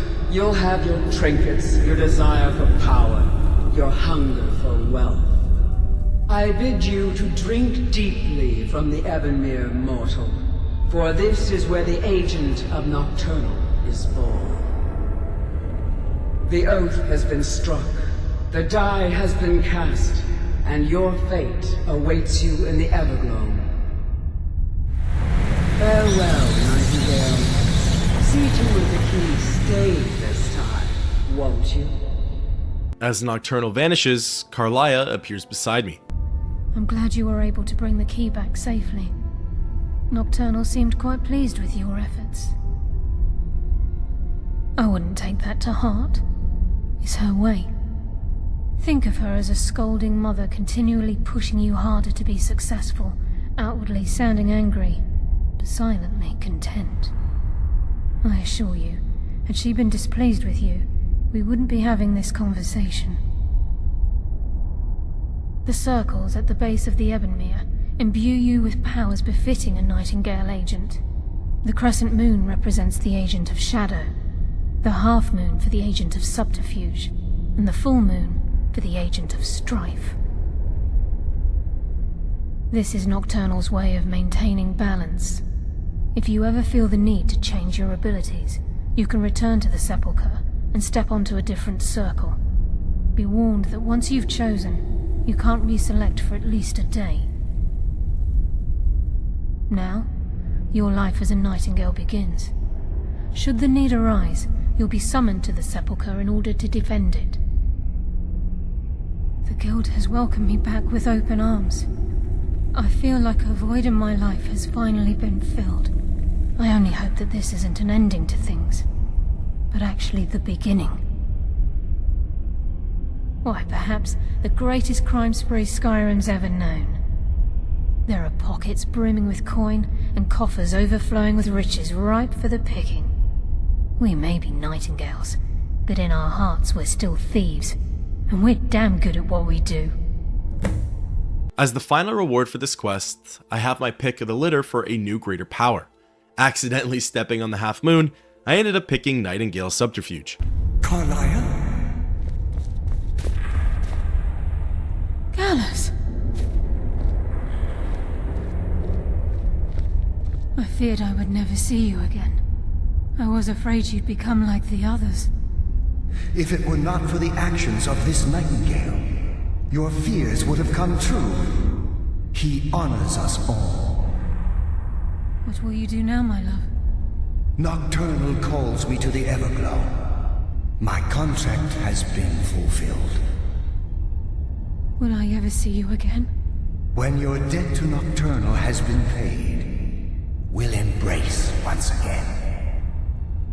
Farewell, Gallus. Eyes open. Walk with the shadows. Goodbye, Carlyle. It seems like there was more between the two of them than Carlyle lets on. In any case, here are the three greater powers. Nightingale's Strife absorbs 100 points of health from the target. Nightingale's Subterfuge creates a powerful area-based frenzy spell that lasts for 30 seconds. Then finally, Shadow Cloak of Nocturnal, my personal favorite, allows the caster to become invisible while sneaking for up to 2 minutes. As Carlyle herself said, you can return after 24 hours to pick a new greater power. From the way Mercer Frey was conducting himself, I'd say that he used the skeleton key and gained access to all three greater powers at once, hence his ability to turn invisible, and his frenzy spell on Brynjolf. Maybe he had that absorb health spell and just never got a chance to use it, who knows. In any case, thus ends the quest, Darkness Returns.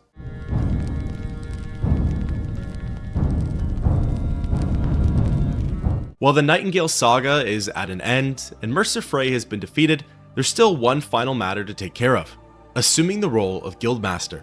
This isn't just given to the player, it actually has to be earned through hard work and time put into the faction. What's more, it also involves the Radiant quests that are given out by both Vex and Delvin. So you're essentially forced into completing these jobs, which is actually kind of nice. It makes them feel more meaningful and that they serve a greater purpose. Vex and Delvin offer a variety of quests. You can break into a house or store and steal specific items. You can alter business ledgers, pickpocket items, or frame civilians by planting evidence. There's actually quite a lot to do, and in my opinion, it's up there as the best quote-unquote post-game content we've seen in the Elder Scrolls, let alone Skyrim. What's more, there are also other non-Radiant quests that the player can embark on. The Litany of Larceny has you collecting items and bringing them to Delvin. These are collectibles that you find throughout the main questline. No Stone Unturned puts those unusual gems to use and has you rebuilding the crown of Baron Zaya. Thieves Guild Caravan Fence Quest has you establishing trade relations with the caravan of Khajiit. Like I said, there's a lot of extra content for the player to do, and someday I'll solely focus on some of those more enticing ones. For now though, my aim is to become the Guildmaster.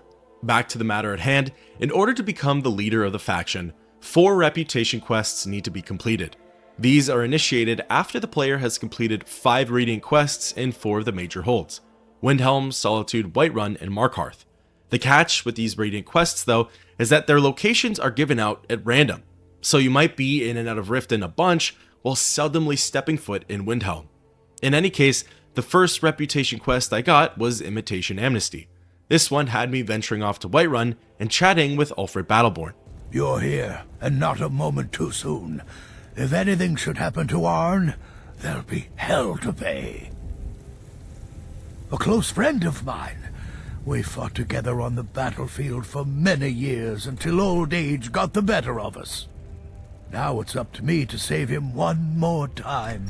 This time from the executioner's block in Solitude. The city guard in Solitude is seeking Arn for a serious crime. When he fled here, he was arrested for drunken behavior. Can you imagine? Fortunately, his identity isn't known to the authorities in Whiterun, so there's still a chance to save him. Hold a moment. This is more than a simple prison break. I want to have Arn's name stricken from the record books permanently. I'm setting him up with a new identity. It's the only way to throw the guard permanently off his trail. The job is twofold. First, steal a letter that was sent from Solitude warning Whiterun's guard to be on the lookout for Arn. The second is to change Arn's name in the prison registry to his new identity. If it was easy, I would have hired a local thug instead of a professional. You see, both of these items are kept inside Dragon's Reach, and they don't allow visitors inside the Jarl's or the Steward's chambers. One more thing. If you get caught, I can't afford to be connected to you. Remember that before you do anything stupid. In my opinion, the stealth job for this one is probably the easiest. I needed to sneak my way into the Jarl's quarters. The first piece, the registry, was tucked away inside of a nearby room. It was easy enough to forge the new entry. The letter, however, was a little trickier. Several NPCs were sitting outside of the chamber, making it really hard to sneak through undetected. However, with the shadow cloak of Nocturnal, turning invisible for 2 minutes a day, this was a cakewalk. While crouched, I could body check an NPC and they'd still mind their own business. The only catch is that interacting with the environment temporarily deactivates the spell. However, standing up and then crouching down reactivates the power and does the trick. Before long, I was all wrapped up with this quest. Arn? Never heard of him.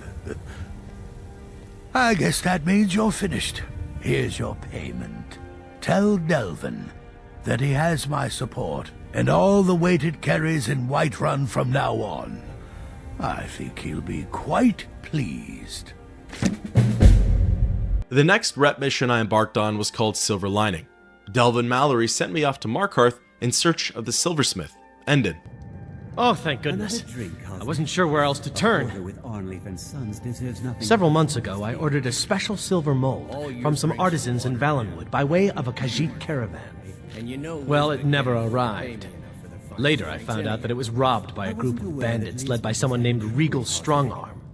Look, I talked to the Jarl, the steward, the housecarl, everyone. They all told me their resources were spread too thin right now.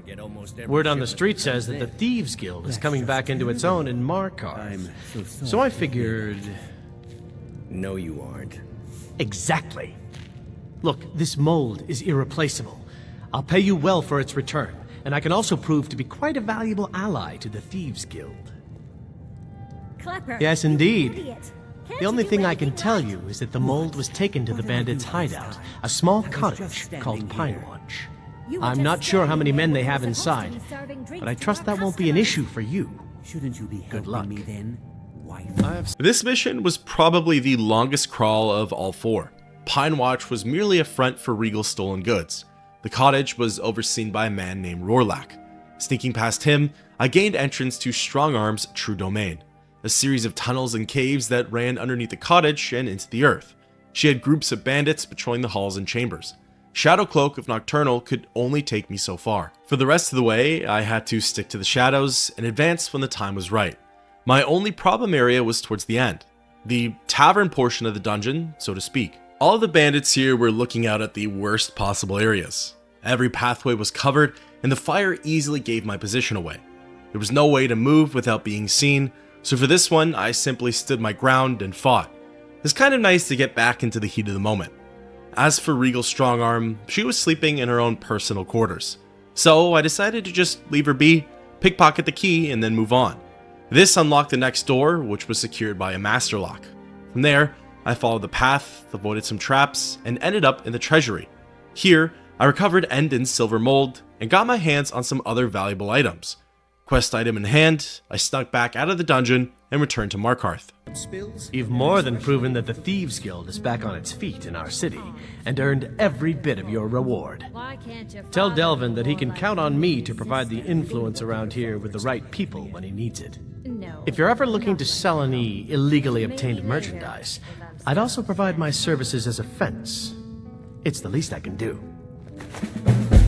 The next rep quest, Somerset Shadows, was in my opinion the second easiest of the four. Being directed to Windhelm, I traveled over and met with Torsten Krulsey. My daughter Fiotli. She was murdered a few months ago. Left her laying on the ground in a pool of her own blood. I assumed they were after her valuables. She always wore far too much jewelry in public.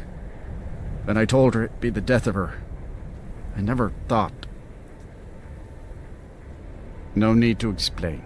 I'm well aware of your guild's methods. Took me weeks, but I finally tracked down to kill her. A bloody Altmer at that. Can you imagine?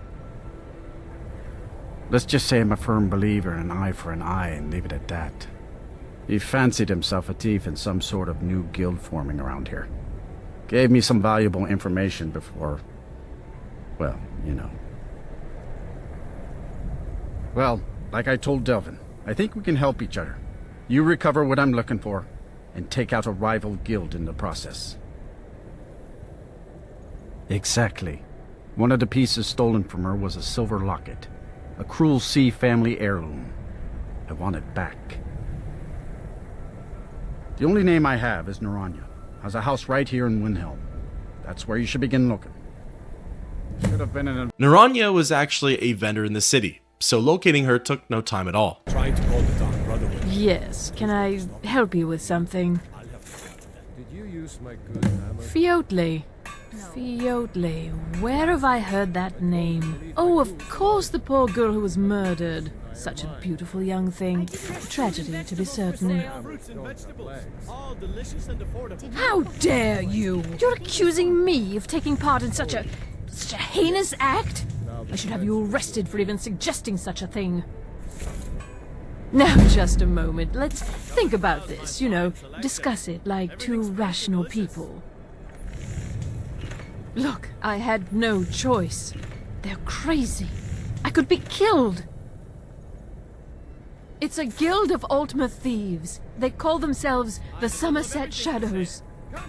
Their leader, Linway, he's the worst of the lot. He steals valuables from the dead. No, Linway prefers stealing from the deceased. Digs up the corpses, breaks into the Hall of the Dead. He even stole that locket right off that poor murdered girl's body. Or what was left of it. I used to fence for the Thieves Guild in Skyrim a long time ago. When Linway moved into the area, he contacted me and said if I didn't fence for them, he'd kill me. If I tell you, you need to promise not to kill me. I'd prove to be quite an asset to the Thieves Guild. I'm one of the best fencers in Skyrim. A discount is the least I can do. Linway is holed up in a place called Uttering Hills Cave. He's got his entire guild there, so be careful. After you're done with all this, come back anytime and I'll make good on my end of the bargain. Oh, I see. Well, I'm sorry. Uttering Hills Cave is just west of Windhelm. For once, my poor spellcasting orc had the upper hand here. Approaching the exterior, two members of the Somerset Shadows aggroed on and rushed in. My destruction magic was able to work wonders against them. At first, a simple flame spell did the trick, and then I learned how overpowered Firebolt and Ice Spike really were. The Altmer fell in a single hit. Ice Spike was the most satisfying of the two, as it left a giant icicle in my enemy's corpse. Soon, I found Linway, and even though he took a few hits to take down, it was still not much of a challenge. Once the dungeon was cleared and the rivaling faction wiped out, I secured Fiotley's silver locket and returned it to Torsten. It pains me to see this locket. To be reminded of Fiotley once more, but I'm glad it's back where it belongs. Tell Delvin that if he still desires to have my support for the Thieves Guild in Windhelm, he's got it. The final rep mission is called the Dainty Slode. For this one, Delvin sent me off to speak with Eriker in Solitude. It's about time you got here. I'm not accustomed to dealing with people who are unreliable. That's why I asked Delvin to send me his best. Huh, that remains to be seen. Nothing raises my ire more than having an agreement broken. It's bad for business, and it wastes time. Captain Volf of the Dainty Slode has decided to test my patience on this matter by neglecting to honor a trade agreement we had established. I need you to help me show him the error of his ways by sneaking on board the Slode and planting some contraband. You'll need to get your hands on some Balmora Blue from Sabine Niet down by the docks. She's the first mate on another ship, the Red Wave. Once you get your hands on it, I want you to plant it in Captain Volf's footlocker. I'll take care of the rest. Captain Volf is ashore right now, and I want the authorities waiting for him when he gets back. Now get going. I don't want to see your face until the job's done. Traveling to the docks, I met with Eriker's contact, Sabine. She had Balmora Blue, but she wanted an arm and a leg for it. Remembering that I'm a thief for the Thieves Guild, I decided to take a different approach, pickpocketing the key off of her and made my way below deck. There, I came across the Red Wave safe. I guess I grabbed some other key because I still needed to pick this container's lock. No matter though, as it didn't take me too long to get inside. Taking the Balmora Blue note, I was then directed to a footlocker out underneath the docks. This was the container that I actually had the key for, and inside of it, I found the bottle of Balmora Blue. From here, I made my way to the Dainty Slode. Wanting to do things stealthily, I dismounted my horse and started the heist. If I had to order the rep quests from hardest to easiest, at least from my own experiences, I'd go Silver Lining, then the Dainty Slode, then Somerset Shadows, and finally Imitation Amnesty. Obviously, it's all based around preference and the way you want to approach each quest. I'm sure if I chose to sneak through all of them or fight my way through, I'd have a different outlook. The reason this is the second hardest is because the ship's quarters are incredibly tight. There's lots of light and the pirates are all jumpy. If I was smart and had full use of Shadow Cloak of Nocturnal, this would have been an easy in and out type of mission. After a lengthier crawl than I would have liked and alerting a fair share of the guards, I finally gained access to the captain's chest and stashed the Balmora Blue. Sneaking back out of the ship, I fast traveled to Solitude and reported my success to Eriker. Yes, I know. In fact, by now, Captain Wolf should be on his way to the prisons. Our contract is complete. Here's a token of my gratitude for your efforts. Oh, convey my compliments to Delvin for me. Tell him I'll be happy to reopen whatever doors he needs in Solitude. With the end of the final reputation quest, Under New Management is automatically started. This is a really simple one though, and it's what I've been working up to this whole time. Returning to the guild hall, all of the new and old members were awaiting my arrival. Everyone was lined up in the cistern.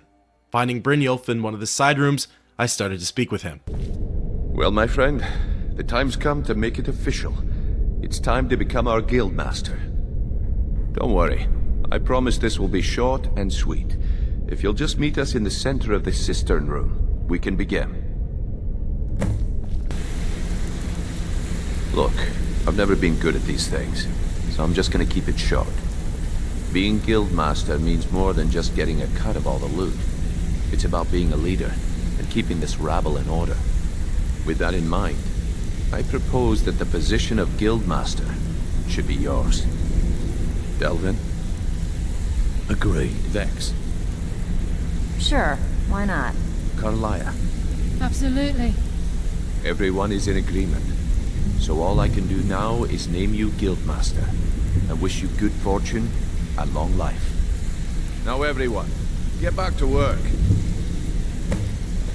So, You need anything, anything at all, don't hesitate to ask. Well, that's it. Sorry if it isn't the ceremony you were hoping for, but we're not exactly known for throwing our coin around. After we're done, head over to Tonilia, and she'll set you up with your guild master armor. Oh, and one last thing. Here, I want you to take this. It's sort of a tradition around here. I'm now officially the guild master of the Thieves Guild. With it comes a bunch of perks. For starters, I get the tribute chest key, meaning I can take my weekly share of the faction's revenue. I also receive the Amulet of Articulation. Its effect is that persuasion checks and dialogue will almost always succeed, and my speechcraft is improved by 20%. Finally, I have access to all new armor. The Guildmaster's armor increases my carrying capacity by 50 points. The boots give me a 35% buff to my pickpocket skill, the gloves give me a 35% buff to my lockpicking skill, and the hood increases my bartering skill by 20%. With that, thus ends the quest, Under New Management, and that officially wraps up the main story of Skyrim's Thieves Guild.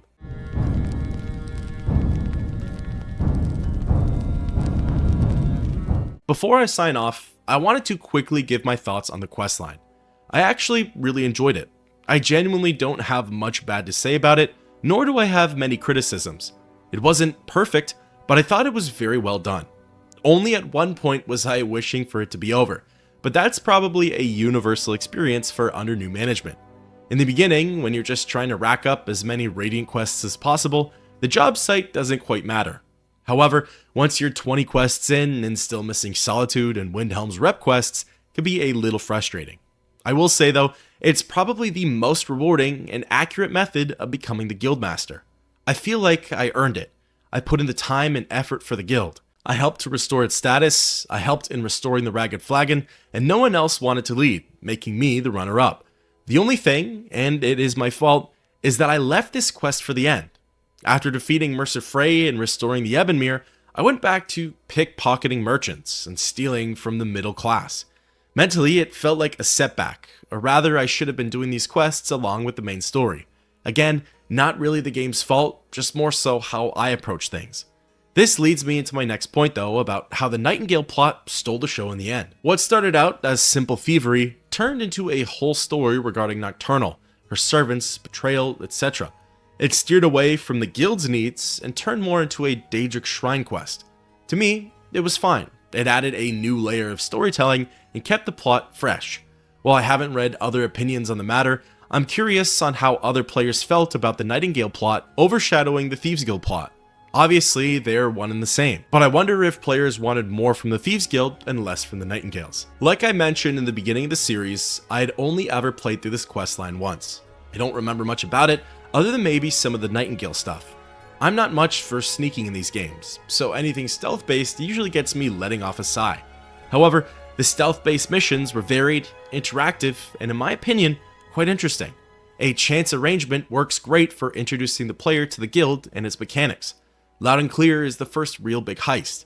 Sneaking into Golden Glow, clearing the safe, and burning down the hives was a multi-layered mission. Like I said though, immersive, interactive, and a lot of fun. The Maven Blackbriar mission, Dampened Spirits, was great, but in the end, I felt like there wasn't much of a payoff for it. The guild and the story build her up. She's the big-time boss, who if anything, is the real head of the faction. Her pockets run deep, and everyone in the guild bends to her will. However, after Dampened Spirits, her role falls to the wayside. She doesn't really offer much more to the player, nor does she interact much more with the guild. Sure, she can help clear Vald's debt, but that's a miscellaneous optional quest, and doesn't offer much in terms of story. While I understand her mission is supposed to symbolize the guild's independence and wealth, I would have liked to have seen her play a part in at least one more quest, perhaps Bindsighted or Darkness Returns.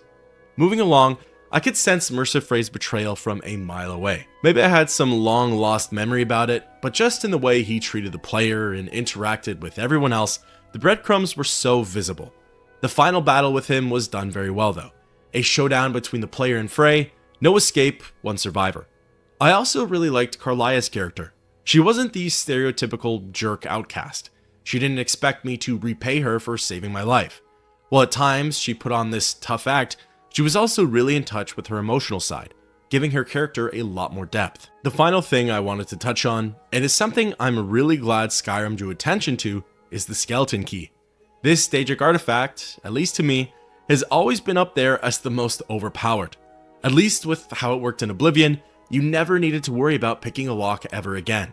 The lock picking skill becomes null and void, and any container or door is now accessible. Unless of course it needs a specific key. It's such a universal tool as well, as pretty much any build can benefit from it. I've always thought that it deserves more attention than it ended up receiving. I'm glad that Skyrim called it out for the overpowered artifact that it is.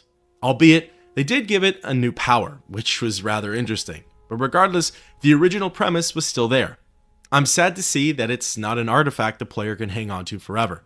You can, in theory, just never complete Darkness Returns and use the key as it is. But for the completionists out there, I can imagine that won't go over so well. Thank you everyone so much for watching. Members, I really appreciate all of your support. If you enjoyed the video, don't forget to leave a like and subscribe. Until next time, keep on adventuring.